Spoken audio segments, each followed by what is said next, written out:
ঘটনার মতোই আনন্দ দেবে। বাবু ভাই, আমরা সেকেন্ড ঘটনায় যাই।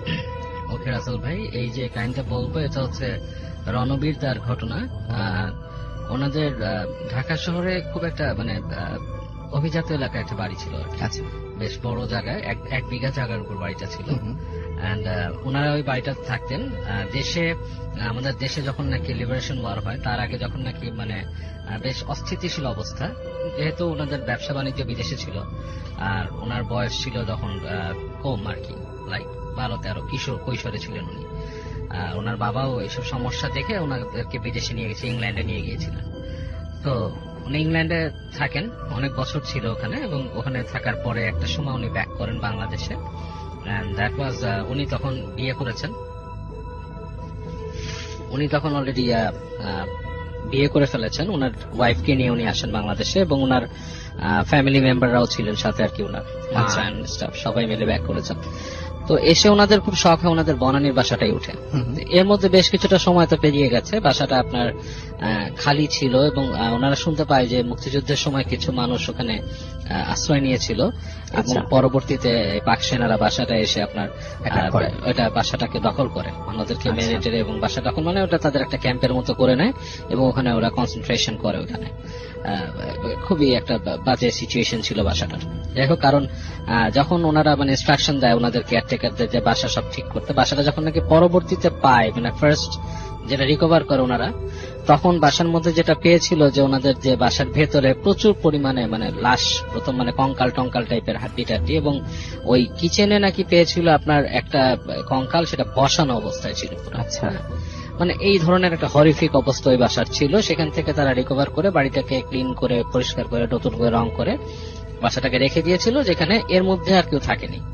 আচ্ছা, ওনারা যখন এসে ওখানে ওঠে, দ্যাট ওয়াজ 1984 বা এরকম সময় ওনারা বিদেশ থেকে এসে বাসাটা ওঠে।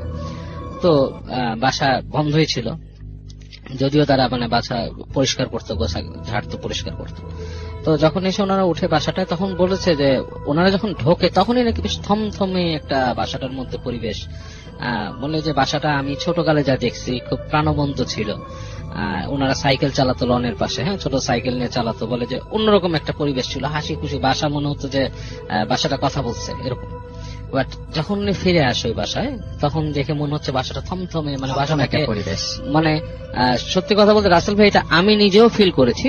অনেক সময় অনেক বাসা একটা সময় যে মনে হয় যে বাসাও কিছু বলতে চায় আপনাকে, বাড়িরও কিছু একটা ভেতরকার একটা প্রাণ জন্ম নেয়, যে বাড়ি আপনাকে কিছু বলতে চায়, হাহাকার টাইপের একটা ব্যাপার। তো রণবীরটা খুব সুন্দর করে কথা বলেন, উনি ঠিক এইভাবেই আমাকে বুঝিয়েছেন ব্যাপারটা, হ্যাঁ, যে এরকম একটা ব্যাপার ওনাদের বাড়িতে উনি ফিল করেছেন আসার পর। মানে উনি একদমই পছন্দ করছিলেন না বাসার পরিবেশটা। উনি ইনফ্যাক্ট বলেছিলেন ওনার মাকে যে চলো আমরা কোথাও হোটেলে যাই, বা আমাদের যে গ্রামের বাড়ি আছে ওখানে চলে যাই। আচ্ছা, হ্যাঁ, মানে দেশে থাকতেই হবে, বাসা আমরা তো আরোই পাবো ইনশাল্লাহ, এটা ব্যাপার না, আমাদের আরো দু একটা জায়গা আছে যেগুলো আমরা করতে পারবো। বাট ওনার মা রাজি হননি, কারণ এই বাড়িটাই উনি ছেড়ে গিয়েছিলেন, এটাই উনি উঠতে চান। আচ্ছা, তো যাক, ওনারা বাড়িটাতে ওঠেন, ওঠার পর ওই থমথমে পরিবেশ নিয়ে বাসায় থাকেন। তো রণবিদ্যা যেটা বলেছেন যে প্রথম দিকে উনি যেটা ফিল করেন, উনি যেই বেডরুমটাতে উনি থাকতেন ছোটকালে, ওই বেডরুমটাই উনি আবার করে নিয়েছিলেন। আচ্ছা, তো প্রথম দিকে ওনার শুধু মনে হতো, ওনার ওয়াইফও বলেছেন ওনাকে যে উনি বিয়ে করেছিলেন বিদেশি আর কি, বলতো যে ওনার ওয়াইফ ফার্স্ট ওনাকে বলে যে রণবীর, somebody is walking, রণ বলতো আর কি ওনাকে, হ্যাঁ, রণ, somebody is walking through your passage at night, is that your mom? তোমার মা কি হাঁটে প্যাসেজে রাতের বেলা? হ্যাঁ, তো বলতেছে, উনি উঠে বলতেছে না, আম্মার তো হাঁটার কথা না, এত রাতে আম্মা হাঁটবে কেন, তুমি আম্মাকেই জিজ্ঞেস করো ব্যাপারটা, হ্যাঁ, যে রাতের বেলা কি আম্মা হাঁটে নাকি, why don't you ask her? অথবা আমি জিজ্ঞেস করবো সকালে। সো পরের দিন মাকে জিজ্ঞেস করছে যে তুমি কি রাতে হাঁটো নাকি? মা বলছে না, আমি রাতে হাঁটি না, প্যাসেঞ্জার হাঁটবো কেন, তোমার রুমের সামনে দিয়ে কেন যাওয়া আসা করবো, মানে আমি হলে তোমার কথা বলতে ইচ্ছা হলে তোমাদেরকে ডাকবো বা কোন একটা ব্যাপার, অকারণে হাঁটাহাঁটি কেন করবো? তো বলতেছে যে ওনার ওয়াইফ, যে কি নাম ছিল আমি সঠিক ভুলে গেছি, বলতে যে ও বলতেছে যে মানে কেউ হাঁটে, বলে হতে পারে ওর ঘুমের মধ্যে শব্দ শুনছে এসে। সো বাট কয়েকদিন পরে ওনার ওয়াইফ কমপ্লেনটা আরো বেশি করা শুরু করে। আচ্ছা, যে কেউ আসলেই হাঁটে, এবং কেউ এখান থেকে হেঁটে যে ওই যে আপনার ওই কিচেনের পাশে যে অংশটা, ডাইনিং বা ডাইনিং এর সাইডে যে এক্সট্রা ট্যাপেস যে জায়গাটা থাকে, ট্যাপেস্ট্রি, ওই জায়গাটার মধ্যে কেউ যে ওখানে পানি ঢালে কিচেনেই করে। সো উনি ওনার ওয়াইফকে বলছে, why don't you just go wake up and wake up and go and check যে আসলে কে পানি ঢালতেছে। উনি আসলে মানে সুপার ন্যাচারাল বা এইসব ব্যাপার মাথায় ঢোকে নাই ওনার, জাস্ট ওনার কাছে অস্বস্তি লাগতো। সো উনি ভাবতো যে হয়তো বাড়িটার ভেতরে এত কিছু হয়েছে, সামথিং ডিজাস্টারাস ওয়েন অন, হ্যাঁ মানে দুঃখের ব্যাপার স্যাপার হয়েছে, হইতে পারে সেটার কিছু, বাট এরকম কিছু উনি ভাবেনি। এনিওয়েজ ওনার ওয়াইফ বলছে, ওনার ওয়াইফও যথারীতি একদিন এরকম নাকি স্টেপ শুনছে এবং উনি ওই রণদাকে জাগায় নেই। সে কি করছে যে আস্তে করে উঠে গেছে, পাশ থেকে উঠে যে সে দরজাটাও খুলছে। খুলে উনি ফিল করতেছে যে somebody is walking in front, মানে দেখতে পাচ্ছে না, বাট উনি মনে হচ্ছে জাস্ট ওনার দৃষ্টির আড়ালে গেছে এবং পাশে ওই কিচেনের পাশের ওই জায়গাটায় ঢুকছে। এখন সেও আস্তে আস্তে হেঁটে যে ওই জায়গায় ঢুকছে এবং যখন ঢুকছে তখন ওনার কাছে মনে হলো যে কেউ একজন ওনাকে খুব শীতল স্পর্শ দিয়ে শরীরের পাশ থেকে চলে গেল, বাট কোনো মানুষ নেই এখানে। মানে উনি জাস্ট লাইক মানুষের পাস করে গেলে যেটা ঠান্ডা বাতাস ফিল করে সেরকম, কিন্তু কোনো মানুষ নাই এখানে। উনি প্রচন্ড ভয় পেয়ে যায় এবং উনি তাড়াতাড়ি ফেরত এসে উনি রণদাকে জায়গায় বললে যে আমার মনে হলো এরকম এরকম। তো সে বলছে তোমার ভুল, কারণ তুমি আসছো বিদেশ থেকে, এসে বাংলাদেশ তোমার স্যুট করতেছে না ফার্স্ট অফ অল। দেন তুমি ইউ হ্যাভ হার্ড যে আমাদের এই বাসার মধ্যে অনেক কিছু হয়েছে, হ্যাঁ মানে জেনোসাইড টাইপের ব্যাপার স্যাপারের অংশ হয়েছে, এখানে ক্যাম্প ছিল, তুমি এইসব শুনে ভয় পেয়েছো, দ্যাটস অল, নাথিং এলস। আর ইংলিশরা একটু মানে বেশি মানে এই সুপার ন্যাচারাল জিনিস বিশ্বাস করে। ভূত ব্যাপারটা ইংল্যান্ডের মানুষের মনে কিন্তু বেশ জায়গা করে নিছে, কারণ England is a place of জিন, পুরো জিনে ভর্তি ইংল্যান্ড। তো বেশ করে লন্ডন সিটিটা পুরাই ওনাদের ভিতরে এরকম ব্যাপার। তো উনি বলে ওনার ওয়াইফকে, তো ওনার ওয়াইফ শুনে, but she became careful, say careful হয়ে যায় ব্যাপারটাতে। এবং ওনার ওয়াইফ নাকি প্রথম উইসপার শোনা শুরু করে বাসার ভেতরে, যে দূর থেকে কোনো শব্দ আসতেছে, কেউ কথা বলতেছে, এসব ব্যাপার স্যাপার শোনার পরে একদিন রণদা প্রথম এক্সপিরিয়েন্স করে ব্যাপারটা। রাতের বেলা ওনাদের বাসার একটা জানলার সামনে কাঁঠাল গাছ ছিল, বাট অন্ধকার ওইটা জায়গাটা। তো উনি ওই রাতের বেলা ওই জানলা ছিল, জানলাটাকে উনি বন্ধ করতে চায়, কারণ ওনার ছিল ওই রুমটার মধ্যে উনি এয়ার কন্ডিশন চালাবে, গরম পড়ছে। তো উনি যখন যায় জানলাটা বন্ধ করতে, ওনার মনে হলো যে ঠিক জানলার মধ্যে কেউ হাত দিয়ে রাখছে, মানে একটা হাতের এতটুকু অংশ জানলার ভিতরে ঢোকানো। উনি কিন্তু চোখে হাতটা স্পষ্ট দেখছে যে একটা হাত। উনি চিন্তা করছে কে জানলা ধরে ঝুলতেছে। তো উনি কি করে, হাতটার উপরে হাত রাখে এবং এটা একটা মানুষের হাতটা অসম্ভব ঠান্ডা, এবং উনি ধরার সাথে সাথে হাতটা স্লিপ করে নিচে নেমে যায়। ও মাই গড। হ্যাঁ মানে স্লিপ করে ধরে রাখতে পারেনি। উনি জায়গায় উনি চিল্লায় কে কে বলে, এই সেই দারোয়ানকে চিৎকার করে ডাকে, ওখান থেকে লাইট ফেলে, ওখানে কোনো মানুষ নেই, নোবডি ওয়াজ দেয়ার, পুরো জায়গাটা খালি। এবং উনি বলে যে এই দোতলার উপরে এখানে কে উঠছে, প্রচন্ড চিল্লাচিল্লি করে, বলে না দোতলার উপর করবে, আমার জানলা থেকে উকি মেরে আমাকে দেখার চেষ্টা করছে। ওনার ধারণা হয়েছে যে কেউ একজন ওনার প্রাইভেসি হ্যাম্পার করতেছে, কেউ দেখার চেষ্টা করছে। And that was a female. তখন বলতেছে যে মেয়ের হাত এখানে কিভাবে উপরে এখানে। তো যাই হোক, চিল্লাচিল্লি করে উনি তখনও কিন্তু ভৌতিক ভাবে নেই ব্যাপারটা, এবং উনি পরবর্তীতে নিজেই একদিন ওই হাতটা আবার দেখছে। দ্যাট ওয়াজ লাইক জানালাটাকে এভাবে ধরে রাখছে, বাম হাত দিয়ে জানালাটাকে বাঁকা করে ধরছে, মানে জড়িয়ে ধরার। উনি সামনে গেছে যে দেখছে কেউ নাই, হাতও নাই। আচ্ছা, হ্যাঁ, তখন ওনার মধ্যে জিনিসটা নিয়ে একটা মানে আর কি আতঙ্ক সৃষ্টি হয়েছে, ব্যাপারটাকে আসলেই প্যারানর্মাল কিছু। এবং থার্ড দিন রণদা যেটা করে, উনি রুমের মধ্যে ঢুকে বাসার মধ্যে থেকে বের হয় রাতের বেলা, এবং ওটা বেরোনোর কারণ হচ্ছে উনি এরকম ফুটস্টেপ শুনে যে কেউ হাঁটে, কেন ওনার ওয়াইফের কথাগুলো ওনার মধ্যেই ফেলতেছে। ওয়াইফ কন্টিনিউয়াসলি উইসপার শোনা বা এরকম দেখতেছে, উনি শোনে যে পায়ের শব্দ। উনি ওই রুমের দরজা খুলে হেঁটে যখন দরজা খুলে রাসেল ভাই করিডোরে আসে, তখন থেকে কেউ নাই, কারণ উনি ফুটস্টেপ শুনতেছে। হেঁটে যায় উনি যেখানে এন্ড আপ হয় সেটা হচ্ছে ড্রয়িং রুম, এবং ড্রয়িং রুমের মধ্যে উনি দেখে আবছা অবয়ব কেউ বসে আছে সোফাতে, অ্যাজ ইফ লাইক টেলিভিশন দেখতেছে কেউ এরকম, বা টেলিভিশন কিন্তু অন না। রুমের মধ্যে রাস্তার আলো পড়ছে হালকা জানালার কার্টেনের ফাঁক দিয়ে, মনে হচ্ছে যে কেউ একজন বসে আছে সোফায়, ভয়ঙ্কর। এবং উনি ওই মুহূর্তেই ফিল করে যে রুমের টেম্পারেচার হঠাৎ করে ড্রপ করছে, অনেকখানি ড্রপ করছে, এবং উনি কিন্তু তখনই ভয় পায়। এবং ভয়ের চোটটা জিনিসটা কি রাসেল ভাই, আমার নিজেরই গুজবাম্প হচ্ছে, আমার কাছে ভয়ঙ্কর লাগছে। উনি যখন হঠাৎ করে ওখানে দেখার পর না ওনার চোখ যায় বাম দিকে, ওই কিচেনটা, তখন ওনার মনে পড়ে, ওনাকে তো বলছে এই ঘটনাগুলো যে এই ওই কিচেনের মধ্যে একটা বসানো কঙ্কাল পাইছিল, তারা বসে আছে লাইক আসন গেড়ে বসে থাকার মতো। এবং ওনার ওইটা মনে পড়ে, সিরিয়াসলি মনে পড়ে, এবং মনে পড়ার পর উনি খুবই ফ্রিকড আউট হয়। উনি তাড়াতাড়ি চলে আসে ব্যাক করে রুমে, ব্যাক করে চলে আসে এবং ওনার ওয়াইফকে বলে, উঠায় বলে যে আসলে you have felt something, I think this is supernatural, something like that happened, because আমি গেছিলাম ওখানে যে আমি দেখছি যে একজন বসে আছে। সরি রাসেল ভাই, কিছু ইংরেজি ওয়ার্ড চলে আসছে, কারণ উনি যাই বলছে ওইভাবেই বলতেছে। সো উনি যে বলে যে এরকম কিছু দেখছি, আমি যে দেখছি সোফার মধ্যে কেউ বসা, সুতরাং আমি তোমাকে যে একদিন বলতাম এটা ঠিক ছিল না, কোনো একটা রং আছে এখানে এসে। তো ফাইনালি ওনার মা, রণদার মা যেটা এক্সপিরিয়েন্স করে, ওনারা সবাই বাসার বাইরে গেছিলেন একটা দাওয়াতে, ওনারা করে কি ব্যাক করে আসেন, এইটা একটা এক্সপিরিয়েন্স। আর তারপরে আর একটা ভয়ঙ্কর এক্সপিরিয়েন্স যেটা বলতেছি, ওনারা বাসার বাইরে গেছিলেন, ব্যাক করে বাসার মধ্যে এসে ওনারা চলে যান ওদিকে। তো ওনার মা সামহাও কিচেনে গেছেন, কিচেনে যে দেখছে কিচেন লাইট জ্বালানোর আগে কিচেনের মধ্যে হালকা আলো পড়ে আছে। তো উনি দেখতেছে একটা ছায়া মূর্তি দাঁড়ায় আছে, লাইক জানালাটা, কিচেনের জানলাটা সেটার কাছে, ওখানে চলে। আর পুরানো মনে বাড়িগুলো অনেক বড় বড় হতে আছে, ওখানে দাঁড়ায় আছে। এবং যখন একটু আলো পড়ছে, উনি তাকে দেখে একটা মহিলা দাঁড়ানো, মহিলাটার মানে মুখটা মানে চুল টুল এলোমেলো ভাবে পড়া। এক সময় ওনাকে জিভটা বের করে দেখাইছে, জিভ নাই, জিভটা কাটা। আচ্ছা আচ্ছা। আর মানে মনে হচ্ছে অস্ফুট একটা শব্দ করছে। এইটাতে ওনার মা চিৎকার করে সেন্সলেস হয়ে যায়। এখানে ওনারা এসে মাকে তখন নিয়ে যায় রুমে, ডাক্তার ডাকে, ডাক্তার জিজ্ঞেস করে কি হয়েছিল। তো উনি তখন কিছু বলতে পারে না, উনি একটা ট্রমার মধ্যে চলে যায়, খুবই স্বাভাবিক। এবং 2 দিন পরে ওনার যখন নাকি নর্মাল উনি ধাতস্থ হয়, তখন উনি বলে যে আমি এরকম কিছু দেখছি, দেয়ার ওয়াজ সামথিং লাইক দিস। হ্যাঁ, এবং তখন উনি স্বীকার করে যে আমার প্রায় মনে হয় যে আমার রুমের আশপাশ দিয়ে কথা বলে কেউ, বাট আমি তোমাদেরকে বলি নাই যে হতেই পারে একটা বাসার মধ্যে এরকম কিছু হয়েছে। হ্যাঁ, মানে কোন একটা ব্যাপার স্যাপার মানে কিছু হয়, এটা হতেই পারে। এর জন্য আমি তোমাদের কাছে চুপ করে আছি, আমরা এখানে তো বেশি দিন থাকবো না, আমরা আসছি হয়তো 2-1 মাস থেকে চলে যাব, সামথিং লাইক দ্যাট। সো আমি জাস্ট কাউকে এটাতে প্যানিক হতে দিতে চাইনি।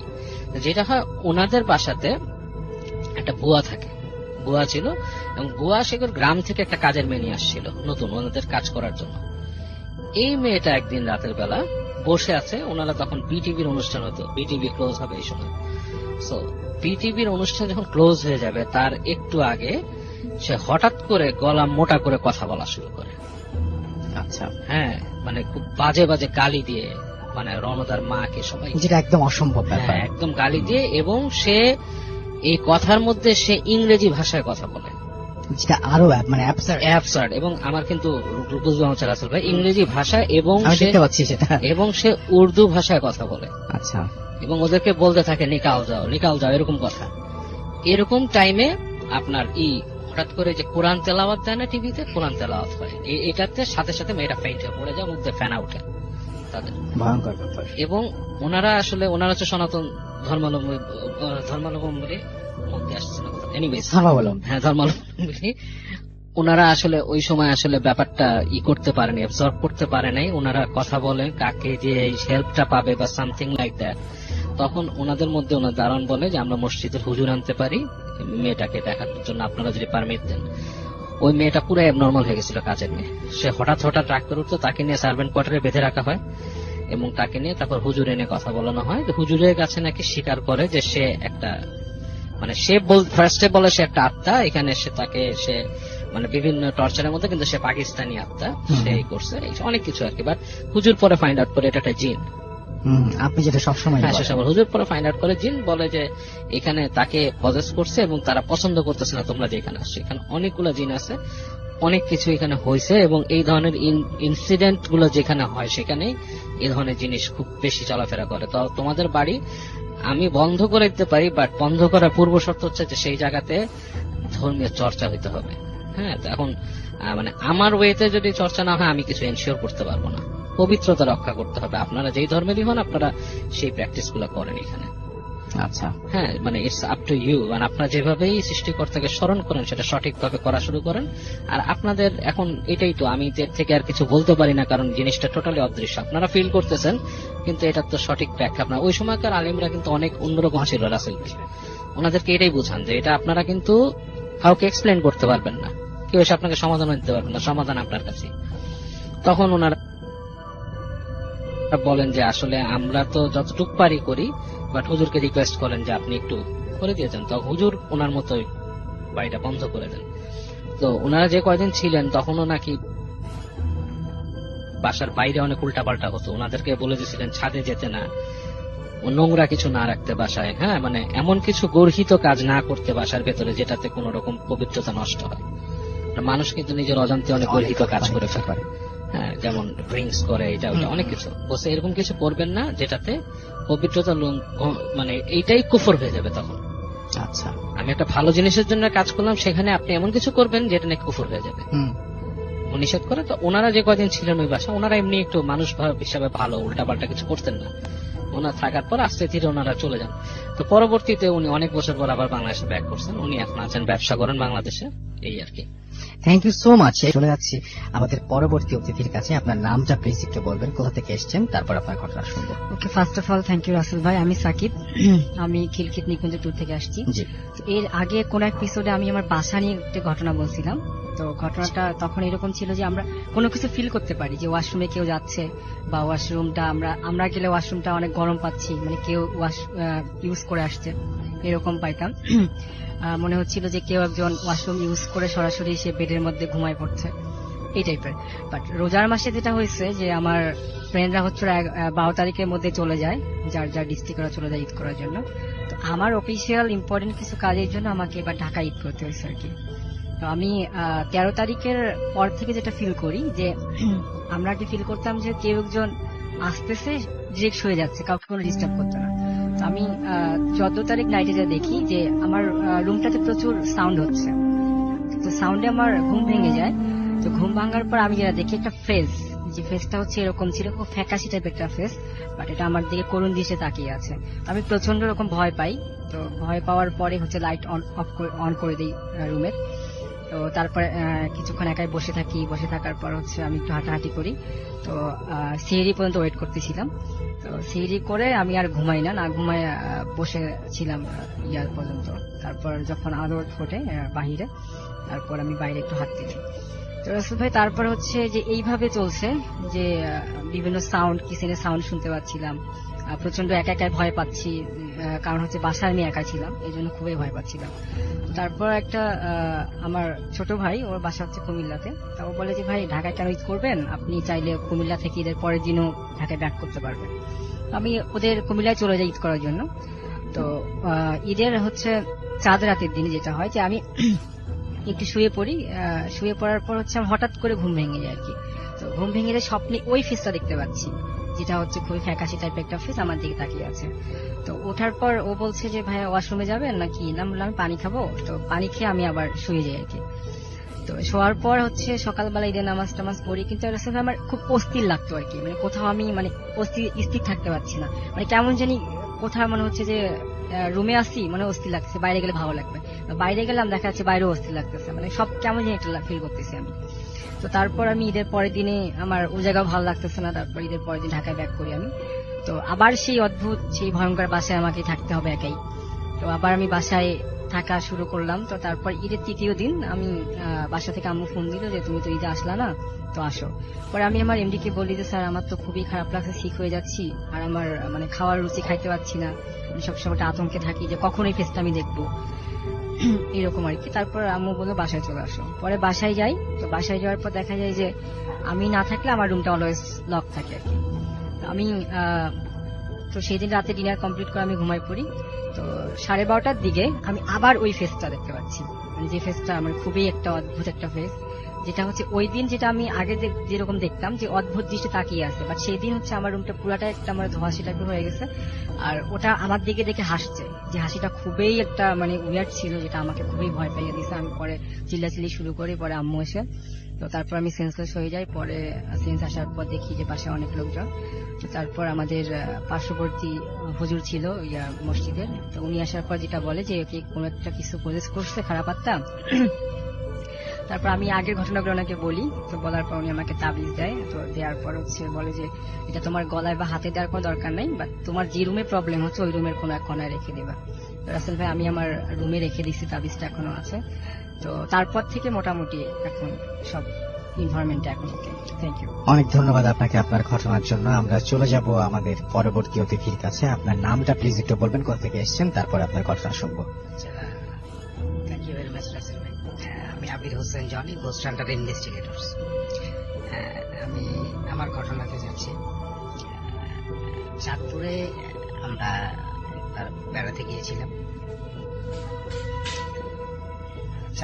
একবার বেড়াতে গিয়েছিলাম। তো সেখানে যাওয়ার পরে একদিন রাত্রে আমরা ঠিক রাত্রে 11টা বাজে, তো আমরা খাওয়া দাওয়া শেষ করে জি বলেন। হ্যাঁ, খাওয়া দাওয়া শেষ করে তখন বাজে ঠিক রাতের 11টা। তো যে বাসাটার মধ্যে আমরা আছি ঠিক সামনে ঘরটা একটু উঁচু, তো সামনে একটা খালি মাঠ আছে, তার পাশে একটা মানে অনেক গাছগাছালি একটু ঝোপঝাড় আছে ওইখানে। তো আমরা ওইখানে আমরা গেছি, নিচে যাওয়ার পরে ওখানে যা কথাবার্তা বলছি, আমাদের সবাই ছিল এখানে। তো ওইখানে কথা বলার পরে ঠিক ওই ঝোপের ভেতরে তাকিয়ে দেখি যে খুব বৃদ্ধ একটা মহিলা হাতের মধ্যে কুপি নিয়ে ওই ভেতর দিক দিয়ে আসতেছে। তো এখানে আমাদের যারা যারা ছিল সবাই এই জিনিসটা ফলো করছে যে ভেতর দিক দিয়ে কেউ আসতেছে। তো আসলে ওইখান দিয়ে আসার মতন কোনো রাস্তা নেই। আমি অবশ্য আমার সাকিকে জিজ্ঞেস করলাম যে সাকি, ওই যে ওই পাশ দিয়ে যে মহিলা মানে বৃদ্ধ মহিলাটা আসতেছে, তো ওইখান দিয়ে কি কোনো রাস্তা আছে কিনা? পরে বলতেছে যে না ভাই, এখান দিয়ে তো কোনো রাস্তা নেই। তো যাই হোক, সেই বৃদ্ধ মহিলাটা ওখান থেকে আসলো, আসার পরে আমাদের সামনে আসলো। আসার পরে আমার কাছ থেকে রাসেল ভাই সাকি 5 থেকে 6 হাত দূরে, আর যারা যারা সাথে ছিল একটু দূরে দূরে দাঁড়ায় আছে। তো ফলো করছে যে আমরা এখানে দাঁড়িয়ে দাঁড়িয়ে কথা বলতেছি, কিন্তু কার সাথে কথা বলতেছি এটা আসলে ও দেখতে পায়নি। তো উনি যখন আসলো, ওনাকে জিজ্ঞেস করলাম যে দাদি আপনি কোথায় যাবেন? পরে উনি বলতেছে যে আমাকে দাদি বলবি না, আমি অনেক আগে মারা গেছি। তো আমরা এই জিনিসটা আসলে ফলো করিনি যে আসলে উনি এই ধরনের মানে কথাগুলি কেন বলতেছে। তো যাই হোক, এখন জিজ্ঞেস করলাম যে আপনি কোথায় যাবেন? পরে আর কিছু বললো না। তো কিছুক্ষণ পরে আমাদের সাথে আর যারা যারা ছিল সবাই একই প্রশ্ন করছে, আপনি কোথায় যাবেন? আর কিছু বলে নাই। পরে ওনাকে নিয়ে তো আমি জিজ্ঞেস করলাম আপনি কোথায় যাবেন? পরে উনি সেই আমি সামনে একটা খাল ছিল, তো খালের সামনে একটা বাঁশঝাড় ছিল, তো বাঁশঝাড়ের সামনে মানে খালটার যেখান দিয়ে পানি বেশি ছিল ঠিক ওই পাশ দিক দিয়ে উনি ছোটখাটো একটা বৃদ্ধ মহিলা ছিল।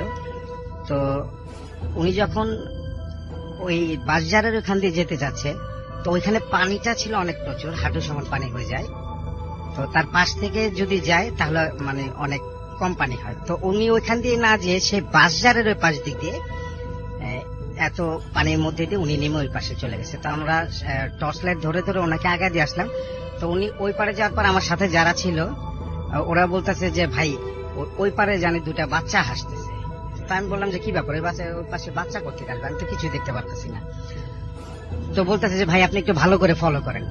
তো আমি দেখলাম, তো উনি যখন ওই পানি পার হয়ে ওই পাশে চলে গেল, চলে যাওয়ার পরে উনি একটু পিছনে ঘুরে তাকানোর পরে একটু হাসি দিল। তো হাসি দেওয়ার পরে তো ওদেরকে আমি বলতেছি তোমরা কই, কিছু দেখতেছি না। তো এখানে তো কিছুই নেই।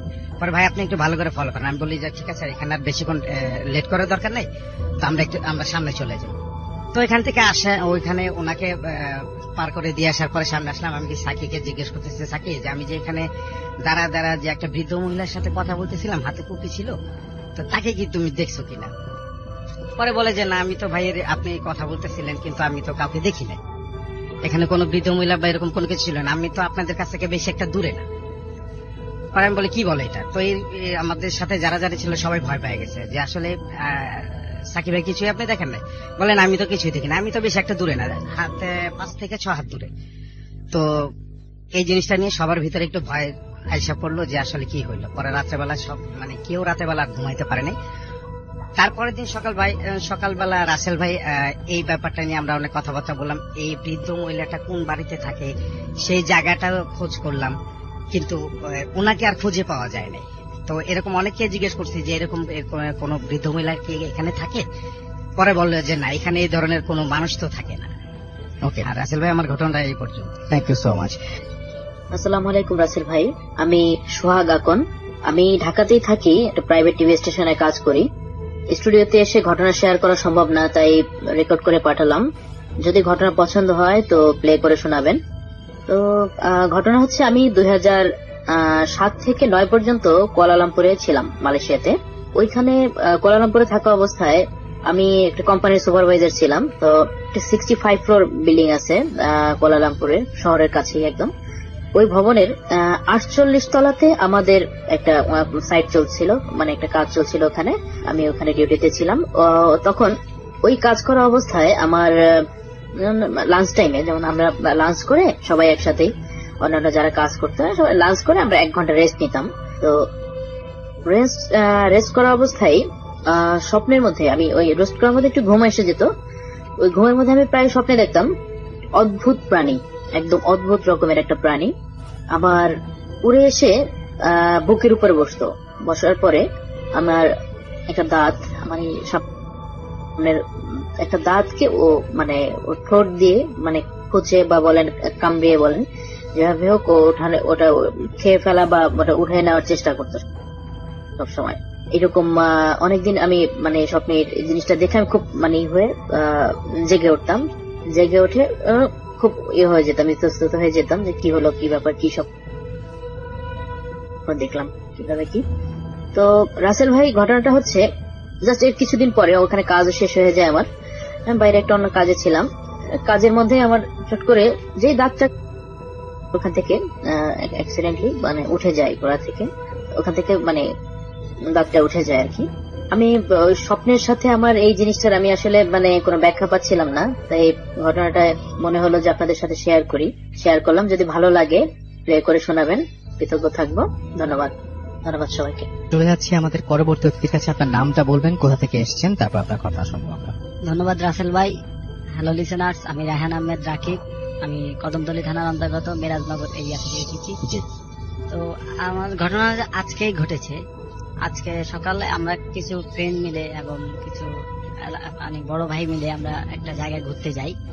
তো এই জায়গাটা হচ্ছে নারায়ণগঞ্জ জেলায় সিদ্ধিরগঞ্জ থানার অন্তর্গত কপোতাক্ষ নদীর ওপারে বিআইডব্লিউটি এর একটা পরিত্যক্ত ডকইয়ার্ড রয়েছে, যেটা ইস্ট ইন্ডিয়া কোম্পানি তৈরি করেছিল এবং সেখানে আগে জাহাজ তৈরি হইতো। এখন আপাতত ওই ওয়ার্কশপটা বন্ধ আছে। তো আমরা আজকে সকালবেলা সেখানে যাই, মানে কৌতূহল নিয়ে। আমাদের অনেকেই ইনফরমেশন দিয়েছে যে এখানে নাকি ব্যাপার হয়। তো আমরা সেই কৌতূহল নিয়ে আমরা ঘটনাস্থলে যাই। সেখানে গিয়ে আমাদের প্রথমে দেখা হয় ওই ঘটনার ওই স্থানের প্রহরী। দেখলাম যে অনেক মোটা একটা গেট মেশিন ঘরের এবং অনেক বড় একটা তালা ঝুলানো। সেখানে অনেক বিকট শব্দে গেটটা নাড়াচাড়া হচ্ছে। তো আমাদের সাকি ভাই সেখানে থেমে যায় বলে যে এখানে হয়তো কিছু একটা হচ্ছে, আমরা একটু দাঁড়াই দেখি। তো আমরা সবাই দাঁড়াইলাম এবং তখন ওইদিকে ওই এরিয়াতে কোনো বাতাস ছিল না, কিন্তু তারপরেও মানে গেটটা বিকট শব্দ করে নাড়াচাড়া করতেছে। আমরা একটু ভয় পেয়ে যাই। তারপর আমি আবার সাকি ভাইকে বললাম, ভাই এটা হয়তো বাতাসেও নড়তে পারে, কিন্তু আসলে তখন কোনো বাতাসই ছিল না। তো এই ভেবে সাকি ভাই বললো যে ঠিক আছে আমরা একটু সরে। ভাই বললো যে আমরা আসলে গেটের ব্যাপারটা নিয়ে আমরা এখন একটু চিন্তিত, দেখি এখানে আসলে ঘটনাটা হচ্ছে কি। তো এই ভেবে সাকি ভাই আমরা দুইটা টিম ভাগ হয়ে যায়। ভাগ হয়ে একটা টিম এক রাস্তা দিয়ে যায়, আরেকটা টিম আমরা গেটের সামনে এসে আবার একটু দাঁড়াই এবং দাঁড়ানোর সাথে সাথে গেটটা আবার নড়াচড়া শুরু করে। তখন আমাদের মধ্যে একজন হৃদয় ভাই ছিল। হৃদয় ভাই বলে উঠলো যে আমরা আসা থেকে আপনি বিরক্ত নাকি, এখানে কি কেউ আছেন, থাকলে একটু সাড়া দেন। তো দরজাটা আবার একটু নাড়া দিল। নাড়া দেওয়ার পরে হৃদয় ভাই তখন বললো যে আমরা কি আপনাকে বিরক্ত করতেছি? যদি আপনি বিরক্ত হন তাহলে দরজা নাড়া দেন, আর না হলে দরজা নাড়া দিয়েন না। তো দরজার তখন ওই মুহূর্তে দরজা কোনো নাড়া দেয়নি, তালাও নড়েনি, কোনো শব্দ হয়নি। তখন হৃদয় ভাই আবার বললো যে আপনি কি এখানে একাই থাকেন নাকি আরো অনেকেই থাকে? তো সাথে সাথে 3টা ওয়ার্কশপ পাশাপাশি যে ছিল, 3টা দরজা জোরে শব্দ করে নাড়া দেওয়া শুরু করেছে এবং এরপরে আমরা প্রচন্ড ভয় পেয়ে যাই এবং আমরা ভয় পেয়ে এখান থেকে সরে আসি। তখন বাহাদুর ভাই যেটা বললো যে আমরা আসলে যে এখানে কিছু একটা আছে, আমরা এটা উপলব্ধি করতে পারি এবং এখানে তারা কারো কোনো ক্ষতি করে না, এরা এখানে এইভাবেই থাকে। এবং আপনারা সেটা ভিডিও নিয়েছেন। হ্যাঁ, আমরা সেটা ভিডিও আমাদের মোবাইলে। আপনার সঙ্গে আপনার টিম মেম্বার আছে আরেকজন, আমরা তার কাছে চলে যাই। আপনার নামটা প্লিজ একটু বলবেন, আপনি কোথা থেকে এসেছেন, আপনার বাসা কোথায় সেটা বলেন একটু প্লিজ। আসসালামু আলাইকুম রাসেল ভাই, ধন্যবাদ আমাকে সুযোগ দেওয়ার জন্য। আমি আসছি বাসাবো থেকে, সবুজবাগ থানার অন্তর্গত এলাকা। আমি এই টিমের একজন মেম্বার। তো আমার যে ঘটনাটা ছিল সেটা এক্সপিরিয়েন্স হয়েছে আমাদের চাঁদপুরে। জি। চাঁদপুরে আমরা সবাই যাই বেসিক্যালি, সেখানে স্যার তখন রাহিন ভাই ছিল না, সাকিব ভাই, আমি, জনি ভাই, কালাম ভাই যিনি আসেনি আজকে, তারপর মাহমুদ মামা, সবাই যায়। তো সেখানে যাওয়ার পর আমরা আসলে বিষয়টা কি, আমরা সব জায়গায় ঘুরতে একসাথেই যাই, আমাদের একটা মানে বন্ডিং হয়ে গেছে। তো সেখানে আমরা যখন ঘুরতে যাই আমাদের একটা মানে ভিতর থেকে সবারই একটা জিনিস কাজ করে যে প্যারানর্মাল বিষয়গুলো নিয়ে আমরা একটু সার্চ করতে চাই, মানে এটা আমাদের একটা ইচ্ছা, মানে কৌতূহল। তো সেখানে যাওয়ার পর যখন আমরা একটা ঘটনা শুনলাম যে অনেক বছর আগের দুইটা পুরাতন কবর, স্বামী স্ত্রী, তারা মানে ওই পরিত্যক্ত কবর, ওইখানে মানে শুধু ওই দুটা কবর এবং আরো কতগুলো বাচ্চা মারা গিয়েছে, তাদেরকে ওইখানে কবর দেওয়া হয়েছে। এবং ওইখানে একজন ফাঁসি দিয়ে অনেকে মারা গেছে, একটা মেয়ে, যেটা আমরা শুনছি ওই গ্রামেরই একজন প্রত্যক্ষদর্শীর সাথে বাসেন। তো শোনার পরে আমরা ডিসিশন নেই যে আজকে রাত্রে ওইখানে যাব। আর আরেকটা বিষয় রাসেল ভাই, আরেকটা জিনিস আমাকে মানে আমাদেরকে বলা হয়েছিল যে ওই কবরটার পাশে যখন একটা গরু, গ্রামে তো গবাদি চাষ হয়, এই গরু বেঁধে রেখে আসা হয়েছে। তো আপনার সেখানে ওই গরুটাকে নাকি ঠিক সন্ধ্যার সময় একদম মাটির নিচে নিয়ে যাওয়া হয়েছে, মানে মাথা থেকে শুধু তার পিঠের অংশটুকু দেখা যাচ্ছে, বাকিটা তার মাটির নিচে। এটা প্রত্যক্ষদর্শী গ্রামের বাসিন্দা এবং এটা অনেকেই বলছে যে ওই জায়গাটা খারাপ, ওই জায়গাটা যায় না। তো আমরা ডিসিশনে আমরা রাত 12টায় যাব। তো আমরা যাওয়ার পরে যে জিনিসটা আমরা ফিল করতেছিলাম যে পাথর পড়তেছিল, ওই জায়গাটায় অনেক বাতাস হচ্ছিল, অনেক ঝড় তুফানের মতো দেখা যাচ্ছিল, মানে অনুভব ফিল করতেছিলাম আমরা। কিন্তু আমরা যেটা ফিল মানে দেখতেছি যে আমরা যে জায়গাটায় আছি ওই জায়গাটাই শুধু বাতাস আর ঝড়ের মতো হচ্ছে, অন্য কোথাও হচ্ছে না। তো ওইখানে আমরা অনেকক্ষণ দাঁড়ানোর পর, ঘোরাঘুরির পর একটা বাঁশ ঝাড়ের থেকে অনেক শব্দ আসে বিকট, আর দুইবার সম্ভবত গাছে থেকে কিছু পড়ে। তো এখানে একটা নোটিস করি যে গাছে থেকে যদি কিছু পড়ে সেটা অবশ্যই ফল গাছ হইতে হবে, কিন্তু এখানে কোনো ফল গাছ নেই, ওইখানে শুধু বাঁশ ঝাড়ের বাঁশ ঝাড়। সেখান থেকে কি পড়তে পারে, একটা ইটের মতো শব্দ হয়েছে পড়ে।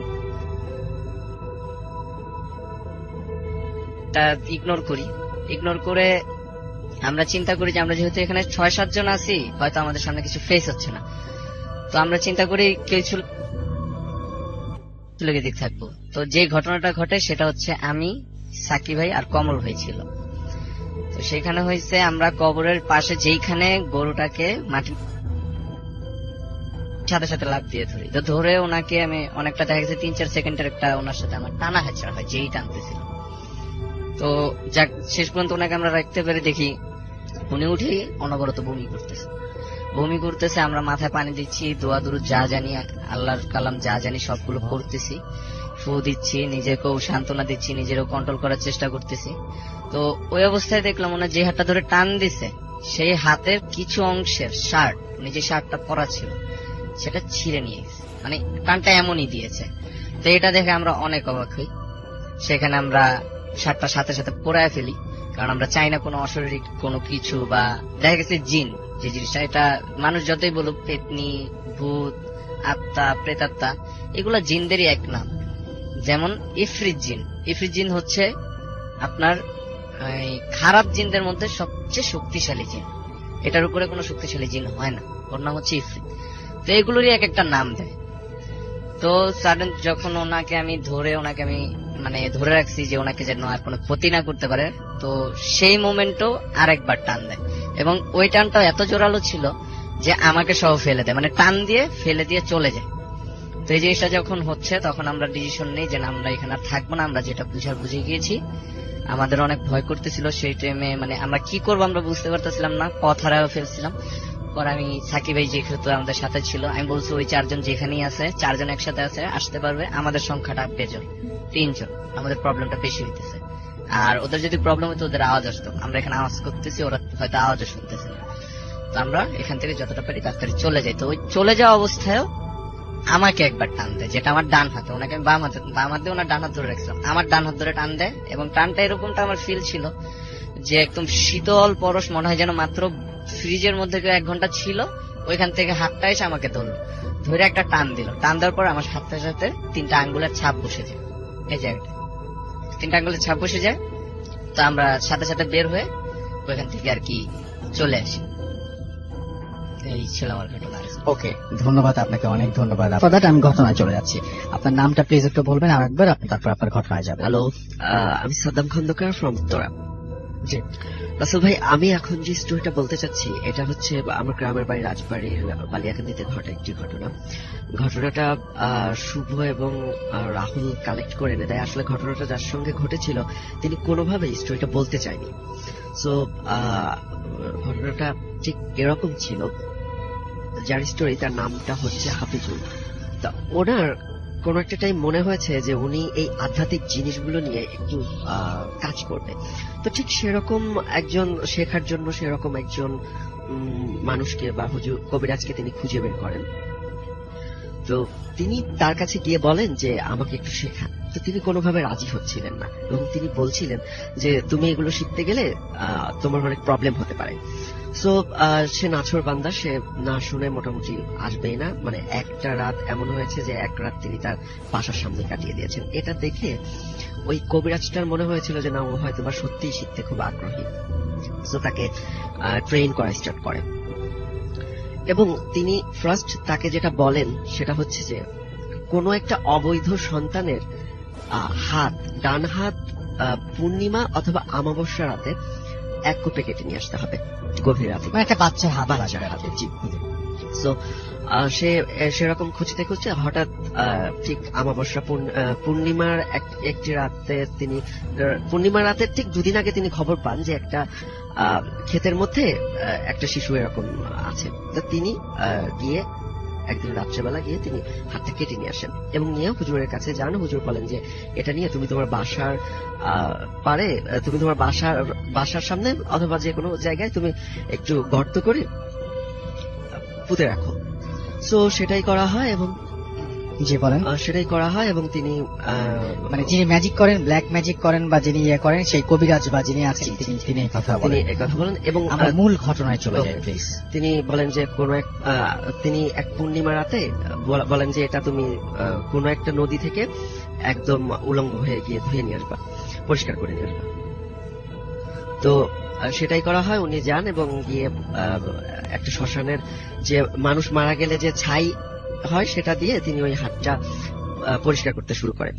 সো তিনি পরিষ্কার করতে করতে হঠাৎ করে তিনি যেটা দেখেন সেটা হচ্ছে যে তার হাতটা মানে হাত থেকে পড়ে গিয়ে পানির মধ্যে পড়ে যায় এবং তিনি আর খুঁজে পাচ্ছিলেন না। কিছুক্ষণ পর তিনি যখন খোঁজার জন্য হাত দেন, তিনি ফিল করেন যে কেউ একজন পানির মধ্যে থেকে তার হাতটা টেনে ধরেছে। তিনি জিনিসটা দেখে আসলে ভয় পান এবং ওই কবিরাজ তাকে যেটা বলে যে কিছু মন্ত্র শিখিয়ে দেন। তিনি সেই মন্ত্র জপেন এবং তিনি সেখান থেকে তার মনে হয়েছে যে না, হাতটা এখন ছেড়ে দিচ্ছে। তিনি উঠে আসবেন, হঠাৎ করে তিনি দেখেন যে তার পায়ের কাছে কিছু একটা বাজছে। তিনি হাত দেন এবং হাত দিয়ে দেখেন যে ওই হাতটা। তিনি হাতটা নিয়ে যখন চলে আসেন, আসার পথে চারিপাশ থেকে ভীষণ ভাবে ঝড় শুরু হওয়ার মতো স্টার্ট হয়েছে এবং পিছ থেকে মনে হচ্ছে তার আম্মা ডাকছে বা তার পরিচিত লোকজন সবাই ডাকছে। তো তিনি কোনো দিকে না তাকিয়ে তিনি সরাসরি বাড়িতে চলে আসেন এবং ওই হুজুরের কাছে যান। হুজুর ওই হাতটা রাখেন, কবিরাজের কাছে যান এবং হাতটা রাখেন। তার 2 দিন পর কবিরাজটা মারা যায়। তিনি তারপর তিনি বাড়িতে আসেন এবং বাড়িতে এসে নিজে খুব টেনশন আছেন যে কবিরাজটা মারা গেল। তো তিনি ঘুমিয়ে আছেন। তার 2 দিন পরে হঠাৎ একদিন রাতে তিনি যেটা ফিল করেন যে কে যেন তার পা টেনে ধরছে। তিনি ঘুম থেকে জেগে ওঠেন, উঠে দেখে কেউ নেই।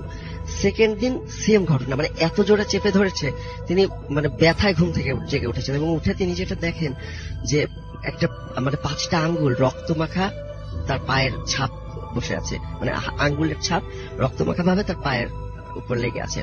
তিনি সেটা দেখে ভয় পান এবং তার ওয়াইফকে ডেকে তোলেন এবং নিচে তাকিয়ে তিনি দেখেন যে মানুষের মানে রক্ত মনে হচ্ছে যে কোনো একটা হাত বা অন্য কিছু টানতে টানতে বিছানা থেকে নিচের দিকে টেনে নিয়ে যাওয়া হয়েছে এবং সেটা সম্পূর্ণটাই রক্ত।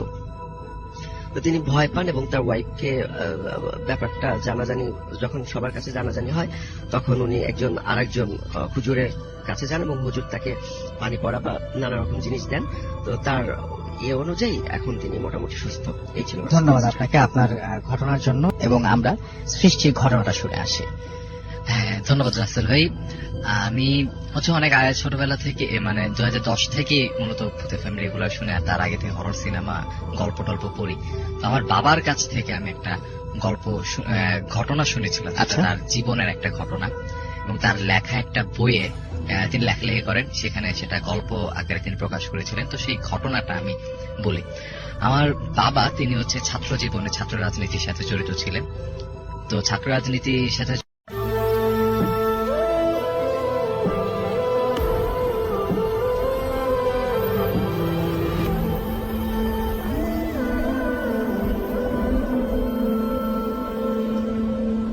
নতুন একটি এপিসোডে সকলকে জানাই শুভেচ্ছা। আশা করি সকলেই ভালো আছেন এবং ভালোর তলায় আছেন। আপনারা ভালোবাসেন বলে প্রতিনিয়ত আমরা এই ইউটিউব চ্যানেলটিতে ফিরে আসি। আশা করি পাশে থাকবেন।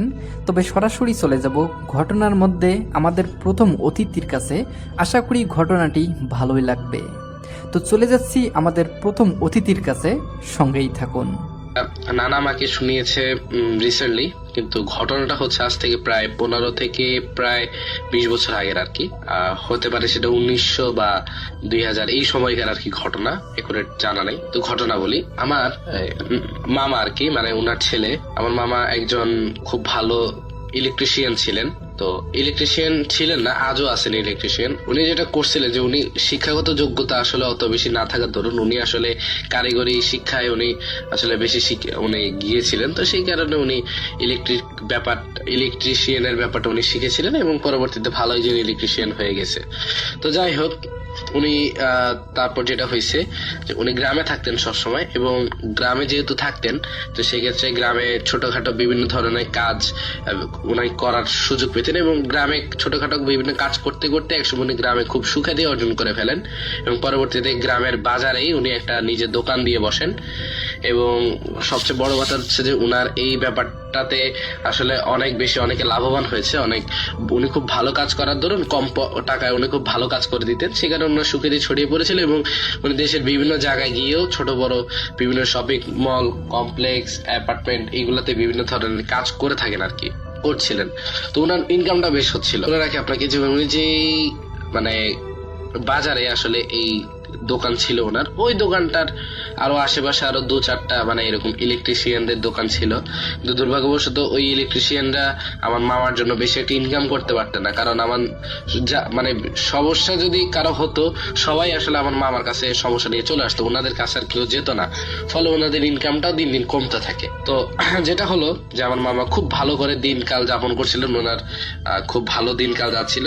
তো একদিন হঠাৎ করে একটা প্রবলেম শুরু হয়, যেটা আমাদের মামা খুবই হাসি খুশি মানুষ ছিলেন, তো দেখা গেল কি উনি একসময় খুবই খুবই রাগান্বিত টাইপের মানুষে পরিণত হলেন। উনি ঘরে ঢুকেই উনি পরিবারের প্রত্যেকটা মানুষের সাথে খুব খারাপ ব্যবহার করতে লাগলেন, ওনাদেরকে খুবই খারাপ ভাবে ওনাদের সাথে আচরণ করলেন, অশ্লীল কথাবার্তা বলতেছিলেন। এবং দেখা গেল কি উনি ওনার ফ্যামিলি মেম্বারদের সাথে এরকম আচরণ করাতে ফ্যামিলি মেম্বারের ওনার উপর অনেক ক্ষিপ্ত, অনেক বেশি রাগান্বিত হয়ে যায়। এছাড়া উনি ওনাদের কাস্টমারদের সাথে হঠাৎ করে এরকম বেমালুম যখন এরকম উল্টাপাল্টা কথা বলা শুরু করছে, মাঝে মাঝে গালি গালাজও করেছেন।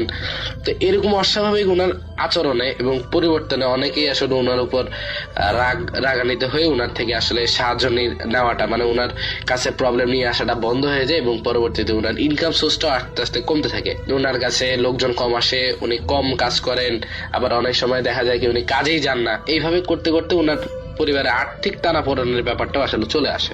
তো এইভাবে মানে খিটখিরিয়ে একজন মেজাজের অধিকারী হয়ে গেলেন, এবং তার পাশাপাশি আবার আর্থিক টানাপোড়েনও লেগে গেল আমার মামার। সো ব্যাপারটা কিন্তু তখন ওই সময়টাতে আসলে খুবই ভয়াবহ। তো ফ্যামিলি মানে আমার মামার এরকম একটা বেগতিক অবস্থা দেখে আমার নানা আর সহ্য করতে পারলেন না। উনি যেটা করলেন যে উনি একজন খুব বড় একজন আলেমের কাছে আমার মামাকে নিয়ে গেলেন।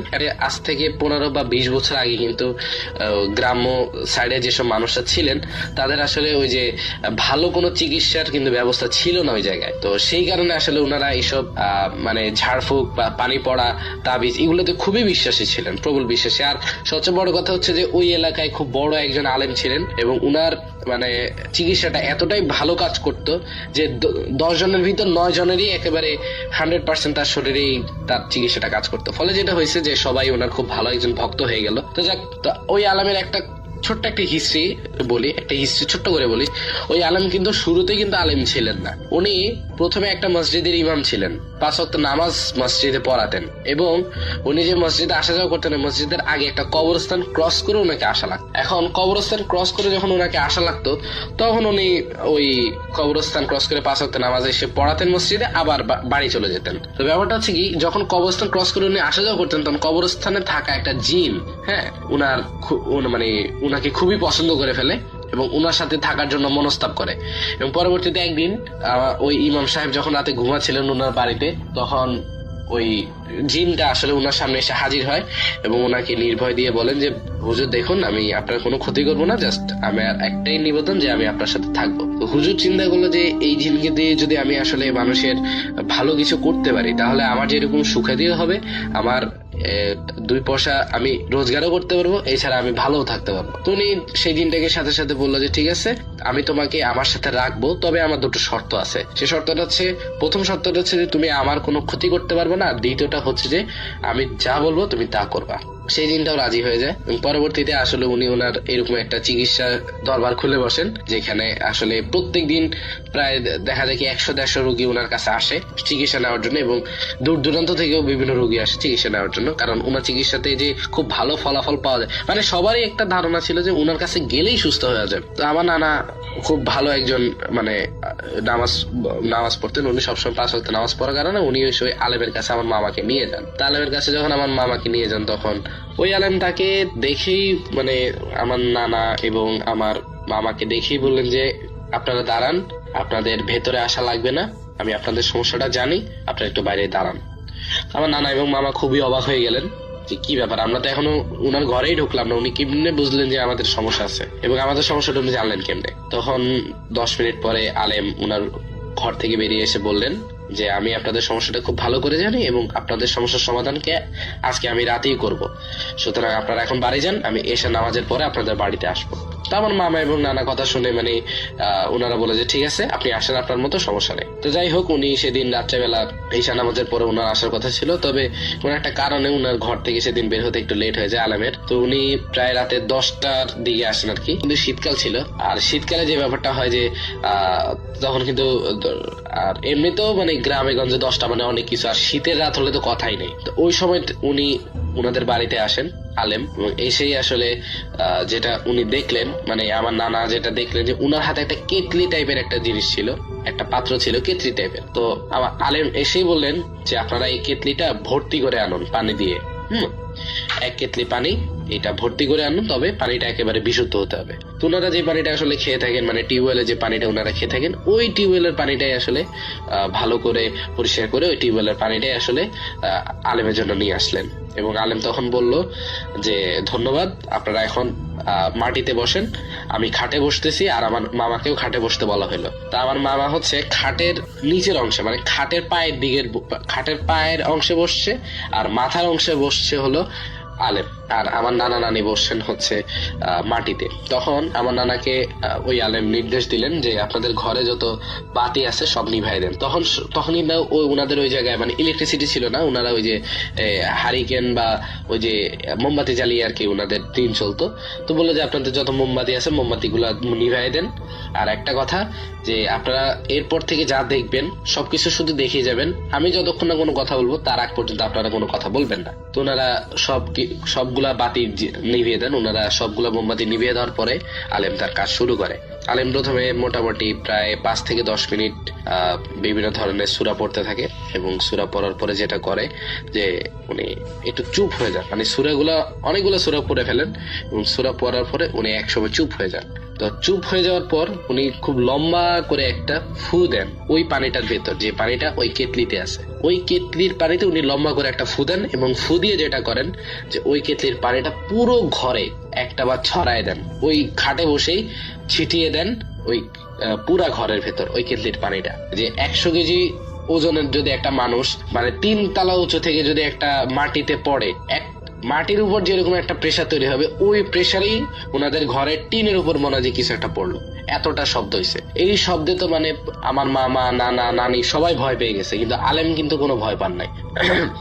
সবাই যখন এই শব্দটা শুনে ভয় পেয়ে যান, আলেম তখন বসেই রয়েছে, উনি ওনার কাজ করে যাচ্ছেন। তো তখন ওই শব্দটা আস্তে আস্তে আস্তে আস্তে করে মনে হচ্ছে যে চালের উপর থেকে নিচের দিকে নেমে আসতেছে, এবং পরবর্তীতে ওনাদের ঘরের দরজা জানালাটি বন্ধই ছিল, যেহেতু শীতের দিন বন্ধই ছিল। তখন ওনাদের ঘরের যে মানে ওই রুমের যে জানলাটা ছিল ওইটা এত জোরে খুলে যায় যে মনে হলো যে কেউ যেন খুব জোরে ধাক্কা দিয়ে ওইটা ভেঙে ফেলতে চাইছিল, এমন জোরে খুলে যায়। খুলে যাওয়ার পরে ওই জানলাটা দিয়ে খুব ভালো করে দেখা যাচ্ছে যে অন্ধকারের ভেতরে, এই অন্ধকারের ভেতরেও একটা সাদা জিনিস ঢুকে যাচ্ছে, খুব সাদা একটা জিনিস ঢুকে যাচ্ছে।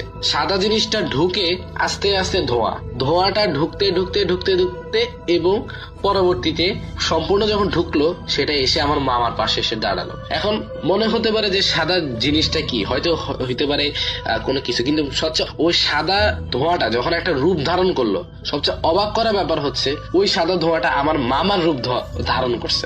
মনে হলো যে আমার মামার আর একটা কপি এই জায়গায় এসে দাঁড়াইলো, একেবারে হুবহু আমার মামা, পুরো চেহারা তার, পুরো মানে মামা ওই জিনিসটা দেখার পরে আর মানে উনি সেন্স রাখতে পারে নাই, উনি সেন্সলেস হয়ে পড়ে যান। তো আমার নানা নানিও প্রচন্ড ভয় পেয়ে যান যে এটা কিভাবে সম্ভব, মানে একটা মানুষের আরেকটা কপি তার পাশে এসে দাঁড়ালো। তো যাই হোক, তখন ওই আলেম ফিসফিসিয়ে কয়েকটা কথা বললো, মানে ফিসফিসিয়ে একেবারে আস্তে ফিসফিসিয়ে, যেটা আমার নানা এবং নানি কেউই বুঝে নাই, কিন্তু ওই আলেম ফিসফিসিয়ে কয়েকটা কথা ওই সাদা ধোঁয়াটাকে, মানে ওই কপিটাকে কিছু কথা বললো, এবং ওই যে দ্বিতীয় যে জিনিসটা ওই সাদা ধোঁয়াটা, ওই কথাগুলো শোনার পরে আবার ফিসফিসে একটা রিপ্লাইও ওই আলেমকে দিল, মানে তাদের মধ্যে একটা কনভারসেশন হলো, কথাবার্তা হলো। তো যাই হোক, যখন তাদের মধ্যে কথা হলো, তখন আমার নানা দেখলো যে ওই সাদা ধোঁয়াটা মোটামুটি বোঝা যাচ্ছে, সাদা ধোঁয়ার চাল চলন বোঝা যাচ্ছে যে ওকে একটা কাজ দেওয়া হয়েছে এবং ও কাজটা করতে রাজি। তো তখনই সাথে সাথে ওই সাদা ধোঁয়াটা আমার মামার ঠিক 2 হাতে, বুকে এবং পেটে এই জায়গাটার ভেতরে একটা যা স্পর্শ করছে, জাস্ট একটা স্পর্শের সাথে সাথে একটা দমকা বাতাস, মানে আমার মনে হলো যেন আমার মানে রুমের ভেতর হঠাৎ করে মনে হয় যে কেউ একটা দমকা বাতাস ঢুকাই দিছে, এরকম একটা ব্যাপার। একটা দমকা বাতাসের সাথে আমার মামার দেহের ভেতর থেকে একটা খুব চিকন একটা সরু লাঠির মতো একটা কালো ধোঁয়া বেরিয়ে আসলো। ঠিক আছে, খুবই কালো একটা ধোঁয়া বেরিয়ে আসলো, এবং কালো ধোঁয়াটা যখন, ওইটার কিন্তু কোনো রূপরেখা নাই, এটা একটা জাস্ট কালো ধোঁয়া দেখা যাচ্ছে, ওইটা এসে সাদা ধোঁয়াটার পাশে দাঁড়ালো, এবং সাদা ধোঁয়া কিছু কথা কালো ধোঁয়াটাকে বললো, এবং কালো ধোঁয়া সেই কথাগুলো শুনে কিছু রিপ্লাই আবার সাদা ধোঁয়াটাকে দিল। তারপরে আবার সেই সাদা ধোঁয়াটা কিছু কথা বললো, এবং সেটাতে সম্মতিমূলক কিছু কথা, মানে আবার সেই ইয়াটা বললো, যেটা আমার নানা নানি বুঝলো যে মানে সাদা ধোঁয়াটা কিছু কথা প্রথমে জিজ্ঞেস করছে, তারপর সাদা ধোঁয়াটা হয়তো কিছু কথা বলছে, যেটাতে ওই কালো ধোঁয়াটা রাজি হয়েছে। যখন রাজি হয়ে গেল, তখন আস্তে করে সেই কালো ধোঁয়াটা ওই জানলাটা দিয়ে বেরিয়ে গেল। তো দমকা বাতাসের কারণে আসলে তখন মানে খুব খারাপ একটা অবস্থা, যে মনে সবকিছু ঘরে লড়ে চড়ে গেছে। তখন সাদা ধোঁয়াটা আবার কিছু কথা রিপ্লাই করে আলেমের কাছে জানালেন, এবং আলেম ওকে বললো যে তুমি চলে যাও। তারপরে যেটা হলো যে সাদা ধোঁয়াটা, মানে আমার মামার যে একটা কপি আসলো, ওই কপিটা আস্তে করে আবার ধোঁয়ায় রূপান্তরিত হয়ে তখন সেটা জানলা দিয়ে না, সেটা দরজা খুলে বেরিয়ে গেল। হ্যাঁ, দরজা খুলে বেরিয়ে গেল, খুবই অবাক করা ব্যাপার। তো এই পুরো ব্যাপারটা কিন্তু আমার নানা নানি একেবারে বুঝে দেখছে, মানে দেখতেছে, পুরো ব্যাপারটা দেখলো, এবং পুরো ব্যাপারটা সংগঠিত হতে, মানে পুরো ব্যাপারটা হইতে মিনিমাম ওনাদের যে ধারণা যে সময় গড়াইছে প্রায় 1 থেকে 1.5 ঘন্টার মতো সময় গড়াইছে পুরো ব্যাপারটা হইতে। খুব স্লোলি হয়েছে ব্যাপারটা, কিন্তু আমি খুব দ্রুত বললাম। পরবর্তীতে যখন ওই সাদা ধোঁয়াটা বেরিয়ে গেল, তখন আমার ওই আলেম আর কি আমার নানা নাকি বললেন যে আপনারা ঘরের আলো জ্বালান। তারপর তারা ঘরের আলোটা জ্বালালেন। আলো জ্বালানোর পরে যে আলেম ওনাদেরকে বললেন যে দেখেন, আপনার ছেলের সুখ্যাতি আসলে অনেক বেশি, হ্যাঁ, এটা পুরো গ্রাম জুড়ে অনেক বেশি সুখ্যাতি, এবং তার যে সততা বা তার যে এই যে তার বিভিন্ন ধরনের গুণ, চরিত্র, এগুলোর কারণে লোক তার উপর সন্তুষ্ট। এই কারণে সে আসলে এত দূর পর্যন্ত আসছে এবং সে এখন খুব ভালো রুজি রোজগার করতে পারে। কিন্তু সবচেয়ে বড় কথা, আপনার ছেলের এই রুজি রোজগারের কারণে অন্য 2-3 4 জনের রুজি রোজগার বন্ধ হয়ে গেছে। আপনার মানে বাজারে, যে বাজারে আপনার ছেলের দোকান, ওই বাজারে কিন্তু আরো 2-4 জন ইলেকট্রিশিয়ানেরও দোকান আছে। কিন্তু উনাদের যে ব্যবসাটা, মানে উনারাও তো একই ব্যবসা করে, কিন্তু আপনার ছেলের জন্য উনাদের ব্যবসাটা প্রপারলি হচ্ছিল না। এই কারণে ওনারা সংঘবদ্ধ হয়ে ঠিক করলেন যে কোনো কারণে যদি আপনার ছেলেকে ধ্বংস মানে মেরে ফেলা যায়, তাহলে ওনারা তো সোনায় সোহাগা, ওনাদের ব্যবসাটা আবার উপর দিকে উঠে যাবে। তখন যেটা হয় যে ওনারাও মানে একটা খুব বড় একজন আলেমকে দিয়ে আসলে এক ধরনের ব্ল্যাক ম্যাজিক করে একটা জিন প্রেরণ করেন। ধন্যবাদ। আপনার ঘটনার জন্য আপনাকে অসংখ্য ধন্যবাদ। আপনার ঘটনাটি খুবই ভয়ানক ছিল। আশা করি সকলের কাছে ঘটনাটি ভালো লেগেছে। এখন আমরা যেটি করব, সরাসরি চলে যাব আমাদের দ্বিতীয় অতিথির কাছে। আশা করি এই ঘটনাটিও সকলের কাছে ভালো লাগবে। সঙ্গেই থাকুন, চলে যাচ্ছি ঘটনার মধ্যে। আজকের যে ঘটনাটি, সেটি আমার বন্ধু রিফাতের সাথে ঘটে যাওয়া একটি ঘটনা। সেই ঘটনাটি আমি আপনাদের সাথে তুলে ধরার চেষ্টা করতেছি। ও একা বাড়ি ফিরতেছিল ঢাকার থেকে গ্রামের পথে। রাত তখন 1টা। ওর বাইকের হেডলাইনের আলোতে কুয়াশা ভেদ করে সামান্য পথ দেখা যাচ্ছিল। গ্রামের রাস্তাগুলো শীতকালের রাতের মতো এমনিতেই ভয়ঙ্কর কিন্তু লাগে, কেননা তার উপর আজ যেন বাতাসও থেমে গেছে। চারপাশ ছিল নিস্তব্ধ।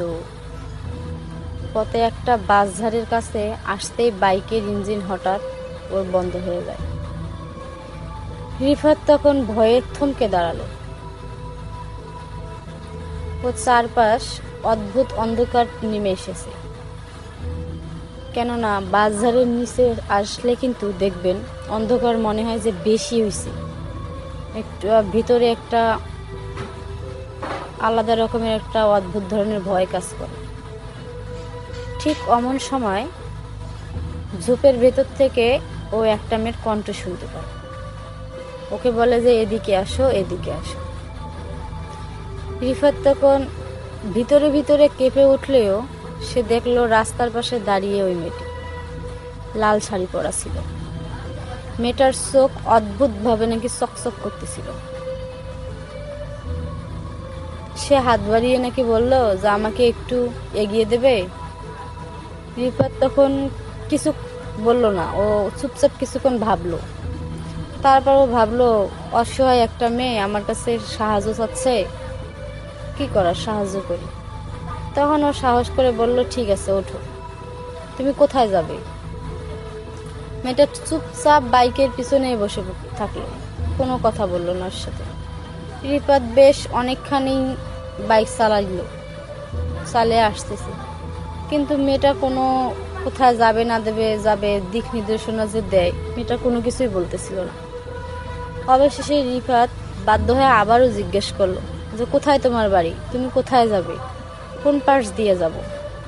মেয়েটা তখন ধীরে বলল যে আমি তো অনেক দিন ধরে বাড়ি পৌঁছাইনি। তখন সাথে সাথেই রিফাতের গা শিউরে উঠল। পেছনে ও তাকালো মেয়েটিকে দেখার জন্য। পিছনে তাকাতেই দেখলো মেয়েটির মুখ থেকে কালো ধোয়ার মতো যেন কি বেরোচ্ছে, আর মেয়েটার চুলগুলো বাতাসে উঠতেছে। কিন্তু ও মোটরসাইকেল চালাইলেও ওই সময় নিস্তব্ধ ছিল, কোনো বাতাস ছিল না, কিন্তু মেয়েটার চুল কিভাবে উঠতেছে। ও অনেক ভয় পেল। ঠিক তখনই হঠাৎ মেয়েটা চিৎকার করে দিয়ে উঠল, আর ওকে বলল, তোমার সঙ্গে তো আর কেউ নেই তাই না। রিফাত তখন ভয়ে বাইক থামিয়ে দিল। মেয়েটা এবার বাইক থেকে নেমে গিয়ে রাস্তার মাঝখানে দাঁড়িয়ে হাসতে লাগলো। তার হাসির চারপাশে প্রতিধ্বনিত হতে লাগলো, যেমন আমি যদি বলি মা, মাটা আবার প্রতিধ্বনিত হয়ে যেমন আসে, ওরকম হতে লাগলো। হঠাৎ মেয়েটার নাকি শরীর কালো ধোঁয়ায় কুয়াশার সাথে মিশে গেল।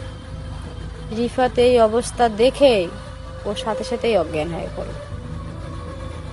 পরের দিন নাকি গ্রামের কয়েকজন লোক ওকে অসচেতন অবস্থায় রাস্তার পাশে দেখতে পায়। তখন ও ঘটনাস্থান থেকে হাসপাতালে নিয়ে যাওয়া হয়। নিয়ে যাওয়ার সময় ঘটনাস্থলে শুধু লাল শাড়ি পরা একটা ছেঁড়া অংশ দেখা যায়, যা নাকি বহু বছর আগেই এই দুর্ঘটনায় মারা যাওয়ার মেয়েটির ছিল। মেয়েটি একটা দুর্ঘটনায় মারা গেছিল।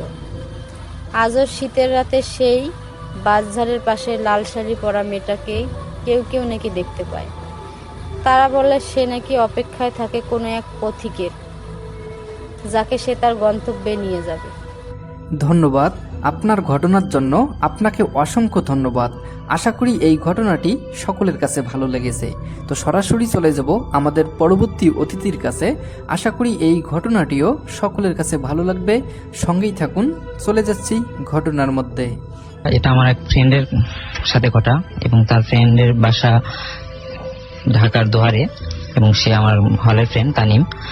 তো তারপরে সে গত বছর সে বাসায় গেছিল। তো তাদের বাসা থেকে প্রায় 4-5 কিলো দূরেই ছিল পদ্মা নদী, এবং তারা ওখানে আমিও গেছিলাম, ওখানে গিয়ে পদ্মা নদীর ওখানে আমরা অনেক মজা করছি। তো সে যেটা হয়েছে, গত বছর যাওয়ার পরে ওখানে এক ফ্রেন্ড, গ্রামের যে ফ্রেন্ড ছিল, তাকে সে বলছে যে দোস্ত চল আমরা পদ্মার পরে একটু ঘুরে আসি। তো রাত প্রায় তখন 10টার মতো বাজে। তো বলতে চল ঠিক আছে। তো মোটরসাইকেল নিয়ে গেছে। তো মোটরসাইকেল আসলে আমার বন্ধুটাই চালাচ্ছিল। তো তারা নদীর পাড়ে গেছে। যাওয়ার পরে যেটা হয়েছে যে লোকজন কেউ নাই, কারণ নদীর পাড়ে ওই সময় রাত 10টায় ওই সময় কেউ থাকে না, মাঝি টাঝি কেউ নাই, 2-1টা নৌকা ওখানে ঘাটে হতে বাঁধা আছে। তারপরে ওই মোটরসাইকেলটা রেখে আমার ফ্রেন্ডরা আর দুজন, আমার ফ্রেন্ড আর তার ফ্রেন্ডটা হাঁটতেছে রাস্তা দিয়ে, মানে ওই নদীর পাড় ধরে হাঁটতেছে। তো হাঁটতে হাঁটতে কিছু দূর যাওয়ার পরে তার মনে হয়েছে যে মানে মোটরসাইকেলটা লক করা হয় নাই। তখন সে বলতেছে দোস্ত একটু থাক, আমি একটু মোটরসাইকেলটা লক করে আসি। আচ্ছা ঠিক আছে যা। তারপর আমার বন্ধুটা আছে মোটরসাইকেলটা লক করতে। তো যখন সে মোটরসাইকেল লক করবে, এই অবস্থা হয়েছে কি, তার ওই বন্ধুটা, যে বন্ধুটা ওই একটু মানে এগিয়ে গেছিল ওইদিকে, সে খুব মানে চিৎকার করে উঠছে।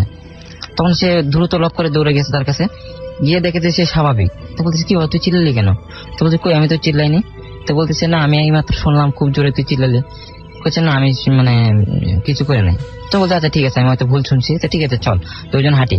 হাঁটতে হাঁটতে পূর্ণিমা যাচ্ছিল, মানে রাতটা অনেক মানে সবকিছু দেখা যাচ্ছিল। তো তারপরে যে ঘটনা, ওই পাড়ের একটু নামছে নিচে পানি, তো ওখানে ওই নৌকা ঘাটা বাঁধা আছে, ওই পাশ দিয়ে তারা হেঁটে পানির ভিতরে একটু হেঁটে হেঁটে যাচ্ছে, মানে পা ভিজানো যায় এরকম করে।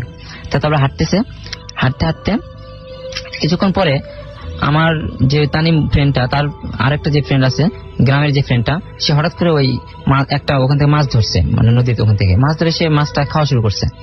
তখন আমার বন্ধুটা বলতেছে কি বাবা তুই মাছ খাচ্ছিস কেন? তো বলতেছে আচ্ছা খাবো না, ঠিক আছে রাখলাম। তো রাখার পর আবার কিছু দেওয়ার পরে দেখে না, সে ঠিক আর একটা মাছ ধরছে, তাহলে সে এই মাছটা খাচ্ছে। তখন আমার ফ্রেন্ড রাগ হয়ে গেছে, তুই কাঁচা মাছ খাচ্ছিস, সেটা কি ধরনের কথা, কাঁচা মাছ কেউ খায়? তখন সে বলতেছে আমি কাঁচা মাছ তো খুব পছন্দ করি, আমার ভালো লাগে। তখন তারপরে সে তো মানে একটু ভয় পেয়ে গেছে, কি ব্যাপার কাঁচা মাছ এরকম খাবে, এটা কোনো কথা হলো? তারপরে সে কিছুক্ষণ পরে বলতেছে দোস্ত আমার থাকবো না, আমি চলে যাব। তখন বলতেছে আচ্ছা ঠিক আছে চলে যাই। তো তারা মোটরসাইকেলের কাছে আসছে, আসার পরে মোটরসাইকেলে চড়ে আমার ফ্রেন্ডে আবার চালাচ্ছিল, আসতেছে। তো পিছনে তার ওই ফ্রেন্ডটা যে কাঁচা মাছ খাইছে সে বসেছিল। তো কিন্তু আমার ফ্রেন্ডটা খুব ভয় পাচ্ছিল, মোটরসাইকেল চালাচ্ছে আর মনে করছে কি ব্যাপার, এটা আসলে কে? আমার ফ্রেন্ডই তো, কারণ খুব কাছের ফ্রেন্ড। তো কাহিনী কি, সে তো কোনোদিন শুনে নাই যে কাঁচা মাছ খায়। কিছু দূর আসার পরে পিছনের ফ্রেন্ডটাই বলতেছে যে তুই মনে হয় মোটরসাইকেল চালাতে পারতেছিস না, আমার দে। তো দাদা ঠিক আছে। তো তারপরে সে ব্রেক করে নামছে, নেমে আমার ফ্রেন্ডটা পিছনে বসে আর তার ওই ফ্রেন্ডটা সামনে বসে মোটরসাইকেল চালাচ্ছে। কিছুক্ষণ পরে আমার ফ্রেন্ড অবশ্যই ভয়, তখনও ভয় ছিল তার ভিতরে। কিছুক্ষণ পরে হঠাৎ করে মানে তাকায় দেখে যে ফ্রেন্ডটা মোটরসাইকেল চালাচ্ছে সে আসলে মানে অন্যদিকে তাকায় আছে, এবং হাতটাও সে ছাড়া কোনো মানে ইয়েতে নাই, হাত দুই হাতে ইয়েতে ব্রেকের ওখানে কোনো ধরা নাই, হ্যান্ডেলে ধরা নাই। তো তারপরে যে সে তো আরো চরম ভয় পেয়ে গেছে, কি ব্যাপার, এটা আসলে খুবই ভয়ঙ্কর বিষয় যে মোটরসাইকেল এত মানে রাতে 11টা বাজে। তো তারপরে সে মনে করছে হতে পারে এরকম, উনি হয়তো বা পারে। তো আসছে কিছু দূর আসার পরে তার বাসায় কাছাকাছি আসার আগে আমার ফ্রেন্ডের বাসা না, ওই যে তার যে ফ্রেন্ডটা কাঁচা মাছ খাইছিল তার বাসার কাছে এসে বলছে দোস্ত আমি চলে যাবো। আচ্ছা ঠিক আছে। তো নামার পরে ওখানে আমার ফ্রেন্ডটা মোটরসাইকেল থেকে নেমে তার ফ্রেন্ডরা চলে গেছে বাসায়, আর আমার ফ্রেন্ড আমার বাসায় মানে তার ফ্রেন্ড আমার ফ্রেন্ডের বাসায় চলে আসছে। আসার পর তারা আম্মুকে বলছে আম্মু এরকম ঘটনা। তো বলছে তোর রাতের বেলা কেন যাস? তারপরে যে ঘটনা ঘটলো, তো রাতের বেলা তারা সে আমার ফ্রেন্ডটা ঘুমাইছে। পরের দিন সকালে যে ফ্রেন্ডের সাথে গেছিল আমার ফ্রেন্ডটা, তার আম্মু এসে মানে ডাকতেছে যে তানিম কি খবর, আমার ছেলে কোথায়? তো বলছে কেন আন্টি, ও তো গতকালকে রাতেই বাসায় গেল। তো বলছে বাসায় তো যায় নাই। কি কাহিনী কি বাসায় যায়নি, তখন সবাই আবার ঘটনাটা পুরোটা সে বলছে যে এই অবস্থা। তারপরে সে যখন আবার ওই নদীর পাড়ে আসার পরে যেটা শুনলো যে এখানে একটা ছেলেকে সকালবেলা এখানে অজ্ঞান অবস্থায় পাওয়া গেছে এবং একজন মাঝির ওখানে ছিল, তাদের বাসায় আছে। তো তারপর গেছে, যাওয়ার পর দেখে যে হ্যাঁ তাকে মানে সেবা শুশ্রূষা করে সে সুস্থ হয়েছে। তখন তাকে বলতেছে কি ব্যাপার, তোকে আমি বাসায় পৌঁছে দিয়ে আসলাম, তারপর তো আবার এখানে কেন আসলি? তো বলতেছে কই আমার বাসায় পৌঁছেছি, আমি তো এখানে, আমি তো টের পাই নাই। কই মানে কথা আমার ততটুকু মনে আছে, যখন তুই আমাকে রেখে মানে প্রথম রেখে যখন মোটরসাইকেল লক করতে যাবি, তখন তুই লক করতে গেছিস, তখন আমি এখানে একা যখন ছিলাম, তখন হঠাৎ করে দেখেছি আমার মতোই সেম চেহারা আরেকটা ছেলে আমার দিক থেকে আসতেছে, ওই নদীর ওই দিক থেকে উঠে আমার দিকে আসতেছে। আর আমি ওইটা দেখে অনেক চিৎকার করে উঠছিলাম এবং আমি খুব ভয় পেয়ে গেছিলাম, তখন আমি সেন্স হারাই ফেলেছি। কিন্তু মজার ব্যাপার হচ্ছে আমার ফ্রেন্ডটা যখন আসছিল, আসার পরে তার ওই ফ্রেন্ডটাকে মানে যে আসল যে ফ্রেন্ডটা ছিল অজ্ঞান অবস্থায় মানে পড়ে গেছিল, তাকে আসলে দেখে নাই। না দেখে তাহলে চিন্তা করে যে আসলে ওই ফ্রেন্ডটা কে, যার সাথে সে এতক্ষণ ঘুরলো এবং সে তার কোনো ক্ষতিও করলো না, কিন্তু অথচ তার সাথে মানে মাঝখানে এবং তাকে মোটরসাইকেলে পুষে দিয়ে আসলো। তো এই ঘটনা। তারপরে ওনাকে যখন সুস্থ হয়েছে তখন তাকে একটা কবিরের কাছে নিয়ে যাওয়ার পরে দেখছে যে না আসলে এটা একটা অস্বাভাবিক কিছু করছে, তারপরে তাকে আর কি দোয়াদত করে মানে বার হয়েছে। এই হচ্ছে ঘটনা। Thank you very much. আপনার ঘটনার জন্য আপনাকে অসংখ্য ধন্যবাদ। আমরা সরাসরি চলে যাব আমাদের পরবর্তী অতিথির কাছে। আশা করি এই ঘটনাটিও সকলের কাছে ভালো লাগবে। 2008 সালে ঘটনা। তো 2008 সালে মানে আমার ফুপি মারা যায়, যার ফলে আমার স্কুল থেকে আমার আব্বু আম্মুর সাথে মানে গ্রামে চলে যায় দাদার বাড়িতে। তো গ্রামে যাওয়ার পর 3 দিন পর যে একটা অনুষ্ঠান করা হয়, সেই অনুষ্ঠান করানোর পর আম্মু বিকাল দিকে নানুর বাড়িতে চলে যায়। যার ফলে নানুর বাড়িতে যাওয়ার পর মানে রাত্রের দিকে মামা, আমি, আব্বুর কাছে মানে ফোন আসে যে নানু মানে শ্বাসকষ্ট হয়েছে আর কি, সেজন্য আর্জেন্ট একটু বাড়িতে আসলে ভালো হয়। তো মামার সাথে মামা বলতেছে আমাকে যে বাড়িতে যাবো কিনা। তো মামা আমাকে বলতেছে যে আমিও সাথে যেতে আর কি। তো তাই বাইক নিয়ে আর কি আমরা যাবো, রওনা দিব সে ব্যবস্থা করে আমরা বের হয়েছি বাইক নিয়ে। তো আব্বু বলতেছে আব্বু সকালবেলা আসবে, তো আমি চলে যেতে আর কি, আমি আর মামা। তো আমি বাইক ড্রাইভ করতে চাইছিলাম, কিন্তু আব্বু নিষেধ করাতে আমাকে আর ড্রাইভ করতে দেয়নি, বলছে মামাকে ড্রাইভ করতে। তো মামা ড্রাইভ করতেছে, মানে একটা বাজার গেছিল আর কি, বাজার থেকে। তো আমাকে বলছে যে আমি মামাকে বললাম যে মামা আমি ড্রাইভ করব, তুমি আমাকে দাও। তো ড্রাইভ করতেছি, তো ড্রাইভ করার মাঝপথে হেডলাইটের যে আলোটা, এই আলোটার যে আলোতে মানে আমার চোখে পোকা পড়ে আর কি চোখে, যার ফলে মামা আমাকে বলে যে হেলমেট পরে নিতে। তো হেলমেট পরে যাচ্ছি, তো হঠাৎ মানে মশা হেলমেটের গ্লাসে পড়ে মানে গ্লাসটা নষ্ট হয়ে যায়, যার ফলে আমি আবার সামনে হেলমেটটা খুলে আবার সামনের দিকে যাচ্ছি। তো রাস্তার পাশে একটা পারিবারিক কবরস্থান পড়ে আর কি। তো পারিবারিক কবরস্থানটা তো আমি ক্রস করার সময় ডিপার দিয়ে মানে বাইকের ডিপার দিয়ে হেডলাইট বাড়ি দেওয়ার সময় একটা কালো কাপড় পরা একটা মহিলা দাঁড়িয়ে আমাদেরকে সিগন্যাল দিতেছে। তো মামা বলতেছে যে এখানে একটু গাড়িটা স্লো করো, দেখো কি বলে। তো আমি স্লো করছি, করার পরে মহিলাটা বলতেছে যে ওনার অনেক বড় বিপদ, ওনাকে হেল্প করার জন্য। তো মামা বলতেছে যে কি হেল্প, বলতেছে আপনারা তো এরকম গ্রামে যাবেন, তো আমাকে এই গ্রামটায় নামিয়ে দিন। তো মামা বলতেছে যে আমি এই গ্রামে যাব, তো আপনি এটা কিভাবে জানেন? তো মামার মনে একটা মানে গটকা লেগে যায় আর কি। তো মামাকে বলতেছে যে আপনি এরকম চেয়ারম্যানের নাতি বা যে এরকমের ছেলে না। তো মামার মানে তারপরে মামা বললো যে তুমি চলে যাও, মানে নেওয়া যাবে না ওনাকে। তো যাওয়ার পরে আবার মামা কি মনে করে আমাকে বলতেছে যে মহিলাটা মনে হয় বিপদে পড়ছে, তো আমি বাইকটা নিয়ে যাই। তো মামার সাথে আমি বসলাম, মানে মামাকে বললাম যে আমি ড্রাইভ করি। তখন মামা ড্রাইভ করতেছিল, পরে আমি ড্রাইভ করে যখন আসতেছি, তো আমার গিয়ার মানে তখন নতুন শিখতেছিলাম আর কি বাইক। তো গিয়ার মানে থার্ড গিয়ারে থাকার ফলে মানে গাড়ির স্টার্টটা কবরস্থানের সামনে এসে মানে স্টপ হয়ে যায়, যার ফলে চাঁদের আলোতে যতটুকু আমি দেখতে পাই মানে ওই মহিলাটা ওই জায়গাতে নেই, কবরস্থানের ভিতরে গেছে। তো কবরস্থানের ভিতরে যে মানে কবর থেকে মানে মাটি খুঁড়তেছে। তো আমিও চুপ করে দেখতেছি, মামাও চুপ করে দেখতেছে। তো দেখার পরে মানে কবরটা খুঁড়ে আপনার ছোট একটা যে পিচ্ছি বাচ্চা আর কি, এরকম বাচ্চা ধরনের একটা কিছু খুলে যে আপনার যদি একটা মানুষকে যদি অনেক দিন পানিতে রাখা হয় একটু সাদা সাদা কিরকম টাইপ হয়ে যায়, ওই বাচ্চাটা এরকম টাইপে আমি যতটুকু চাঁদের আলোতে দেখতে পারছি, মাঝখানে দুইটা পার মাঝখানে ধরে টান দিয়ে মানে ছিঁড়ে ফেললো। তো আমি মানে ভয়ে ভয়ে আস্তে আস্তে করে গাড়ি মানে ঘুরাচ্ছি আর কি। তো ঘুরানোর পরে মা বলতেছে তুমি টান দাও, এসব আল্লাহ ভরসা, তুমি টান দাও। তো আমি টান দিতেছি, তো মহিলাটা এত ভাই কুৎসিত ভাবে এত একটা হাসি দিছে, বলতেছে তোরা মানে বাঁচবি না, এরকম করে একটা কত কথা বলতেছে। তো আমি সাথে সাথে গাড়ি টান দেই। তো দেওয়ার পরে মানে রাস্তার সাইডে আশেপাশে মানে এই পাশ থেকে ও পাশে মানে এরকম করে করে আমাদেরকে সিগন্যাল দিচ্ছে। ওই মহিলাটি বারবারই আসতেছে আমাদের কাছে। তো মামা বলতেছে তুমি এসব কোনো ভয় পেও না, তুমি সামনের দিকে এগিয়ে যাও। তো আমি সামনের দিকে যাচ্ছি, তো হঠাৎ দেখি মানে গ্রাম অঞ্চলে সাধারণত রাসেল ভাইয়া এসব বড় বড় ডিস্ট্রিক্ট লরি এসব ঢোকার কোনো সম্ভাবনা নাই, তার ভিতরে বা 2টা 8টার ভিতরে রাতের বের দিকে। তো ওই ডিস্ট্রিক্ট লরি আমাদের দিকে সামনের দিকে আগে আসতেছে। তো মামার বলতেছে মামা আমি এখন কি করতে পারি? মা বলতেছে তুমি সাইড কাটিয়ে চলে যাও। আমি কি উনি তো রাস্তার মাঝখান দিয়ে আসতেছে, আর রাস্তা ছোট, আমার তো খালে নামতে হবে। মা বলতেছে তুমি আল্লাহ ভরসা, তুমি চলে যাও। তো আমি এদিক দিয়ে মানে সাইড দিয়ে চলে যাইতেছি, ওনাকে ডিপার দিচ্ছি, উনি আরো মানে সামনের দিকে আরো মানে তেজে আগে আসতেছে আর কি আমার দিকে।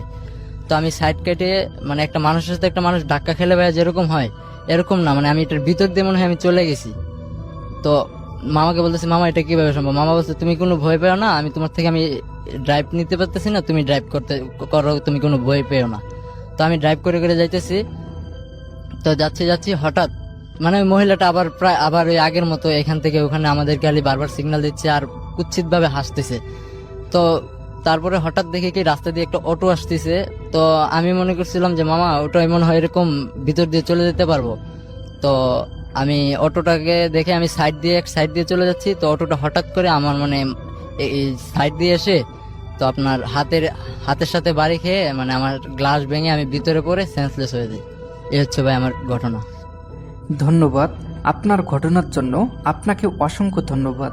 আশা করি এই ঘটনাটি সকলের কাছে ভালো লেগেছে। তো আমরা সরাসরি চলে যাব আমাদের পরবর্তী অতিথির কাছে। আশা করি এই ঘটনাটিও সকলের কাছে ভালো লাগবে, কেননা খুবই ভয়ানক একটি ঘটনা। আশা করি সকলের কাছে ভালো লাগবে। চলে যাচ্ছি ঘটনার মধ্যে আমাদের পরবর্তী অতিথির কাছে, সঙ্গেই থাকুন। আপনারা অবশ্যই সবাই শুভ্রকে চেনেন। আমি ওই শুভ্রর কথাই বলছি যে ইউটিউবার শুভ্র। তার জীবনের সাথে ঘটে যাওয়া একটি ঘটনা আমি আজকে আপনাদের সাথে শেয়ার করতে যাচ্ছি। শুভ্র গ্রামে গেছিল।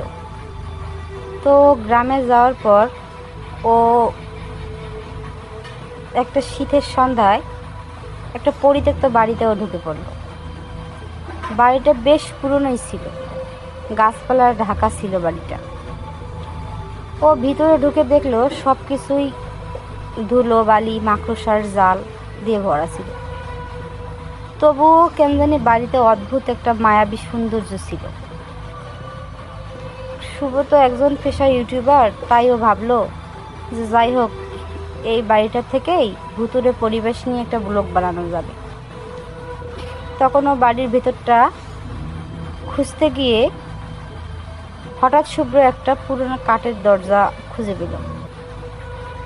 ও ভুতুরে জিনিস খুঁজতে গিয়ে ও একটা পুরনো একটা কাঠের দরজা খুঁজে পেলে ও দেখতেছিল কি দরজাটাকে যেন অদ্ভুতভাবে চকচক করছিল। মনে হইতেছিল কেউ যেন সদ্য নতুন একটা দরজা বানায় নিয়ে এসে পালিশ করে ওটার উপরে রাখছে, এরকম মনে হইতেছিল। দরজার সামনে অবশ্য একটা বোর্ডও ঝোলা ছিল, যেটাতে লেখা ছিল একবার খুললে ভিতরে প্রবেশ করলে আর ফিরে আসা সম্ভব নয়। তখন শুভ্র অনেক হাসলো। ও তখন মনে মনে ভাবতেছিল যে এসব ভয়ের গল্প মানুষকে ভয় দেখানোর জন্যই আসলে মানুষরা বানায়। মানুষ যদি ভয় না পায় তাহলে তো এইসব ভূতের গল্প মানুষ কেন বলবে। তখন সে ক্যামেরাটা অন করলো এবং বলল আজ আমি এই দরজা দিয়ে ঢুকবো, দেখা যাক কি হয়। তখন ও দরজা খুলে দরজার ভিতরে ঢুকে গেল। ওর ভিতরে ঢুকতেই দেখতে পেল একটা বিশাল হলঘর, যেমন দরজার পরের অংশটাই হলঘর ছিল। ঘরটা ছিল অদ্ভুত রকমের সুন্দর, যেন কোনো এক রাজপ্রাসাদের মতো ছিল।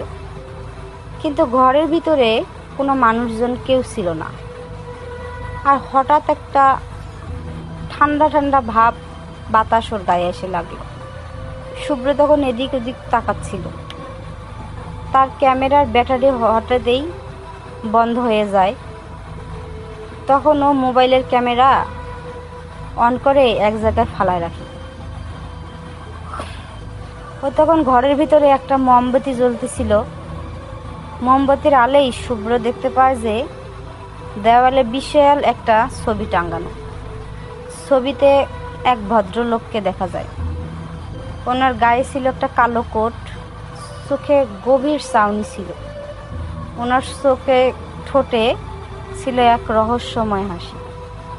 হঠাৎই শুভ্রর মনে হলো ছবিটার চোখ যেন তাকে সরাসরি দেখতেছে। সে ঘর থেকে বেরিয়ে আসার তখন চেষ্টা করলো, কিন্তু দরজাটা আর খুঁজেও পাচ্ছিল না। দরজাটা যেন গায়েব হয়ে গেছে। ও যতই খুঁজে দরজা যেন ততই গায়েব হয়।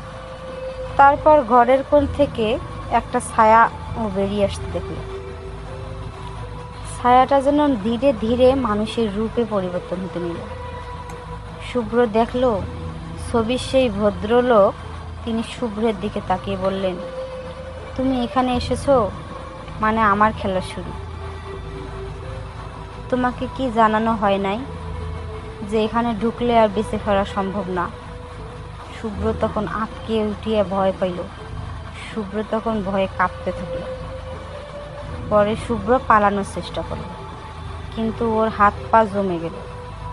ভদ্রলোকের চোখ থেকে যেন আগুনের শিখা বের হচ্ছিল। তিনি ধীরে ধীরে শুভ্রর দিকে এগিয়ে এলেন। শুভ্র চিৎকার করতে শুরু করল, কিন্তু তার গলা থেকে কোনো শব্দই বের হচ্ছিল না। পরের দিন সকালে গ্রামের লোকজন বাড়িটার সামনে একটা ক্যামেরা পেল আর একটা ফোন পেল। ক্যামেরায় শুভ্র যে ভিডিওগুলা রেকর্ড করা হয়েছিল সেইগুলা ভাইরাল হয়ে গেল। সেই ভিডিওতেই দেখা গেল ওর সাথে কি কি ঘটেছে। শুভ্র দরজা খুলে ঢুকছে, কিন্তু এরপর শুধু অন্ধকার আর ভেতর থেকে ভেসে আসা এক গভীর হাসির শব্দ আর শুভ্রকে গুম করে ফেলা। গ্রামবাসীরা তখন জানায় বহু বছর আগে নাকি এই বাড়ির মালিক কালো জাদুকর ছিল। তার আত্মা নাকি এখনো বাড়িতেই বাস করে। রাত হলে কেউ ওই বাড়ি থেকে হাসির শব্দ শুনতে পায় না, এমনটি কম হয়েছে। শুভ্রকে অনেকেই নাকি বলেছিল যে এই ভূতের টাইপের কোনো কিছু বানাতে হলে অন্য কোথাও যাওয়ার জন্য। জীবন মরণের খেলায় ওকে না মারতে অনেকেই বলেছিল, কিন্তু শুভ্র ছিল এক প্রকারের জিদি টাইপের লোক। আজকে শুভ্র ঠিকই ওর জীবনটা হারিয়ে ফেলল, কিন্তু শুভ্রর ঘটনাটি রয়ে গেল। ধন্যবাদ। আপনার ঘটনার জন্য আপনাকে অসংখ্য ধন্যবাদ। আশা করি এই ঘটনাটি সকলের কাছে ভালো লেগেছে। তবে এখন আমরা যে ঘটনাটি শুনব, আশা করি এই ঘটনাটিও সকলের কাছে ভালো লাগবে। খুবই ভয়ানক একটি ঘটনা। চলে যাচ্ছি আমাদের পরবর্তী অতিথির কাছে। আশা করি এই ঘটনাটি সকলের কাছে ভালো লাগবে। সঙ্গেই থাকুন। আচ্ছা, এটা আসলে আমার হলে ঘটনা। ঘটনাটা বেশি দিনের না এবং ছোট ঘটনা। এটা গত গ্রীষ্ম ঘটনা। এটা তো আমাদের হলে পিছনে একটা আম গাছ আছে এবং আমরা ফ্রেন্ডরা মিলে ছাদের উপরে গিয়ে চুরি করে আম পারি।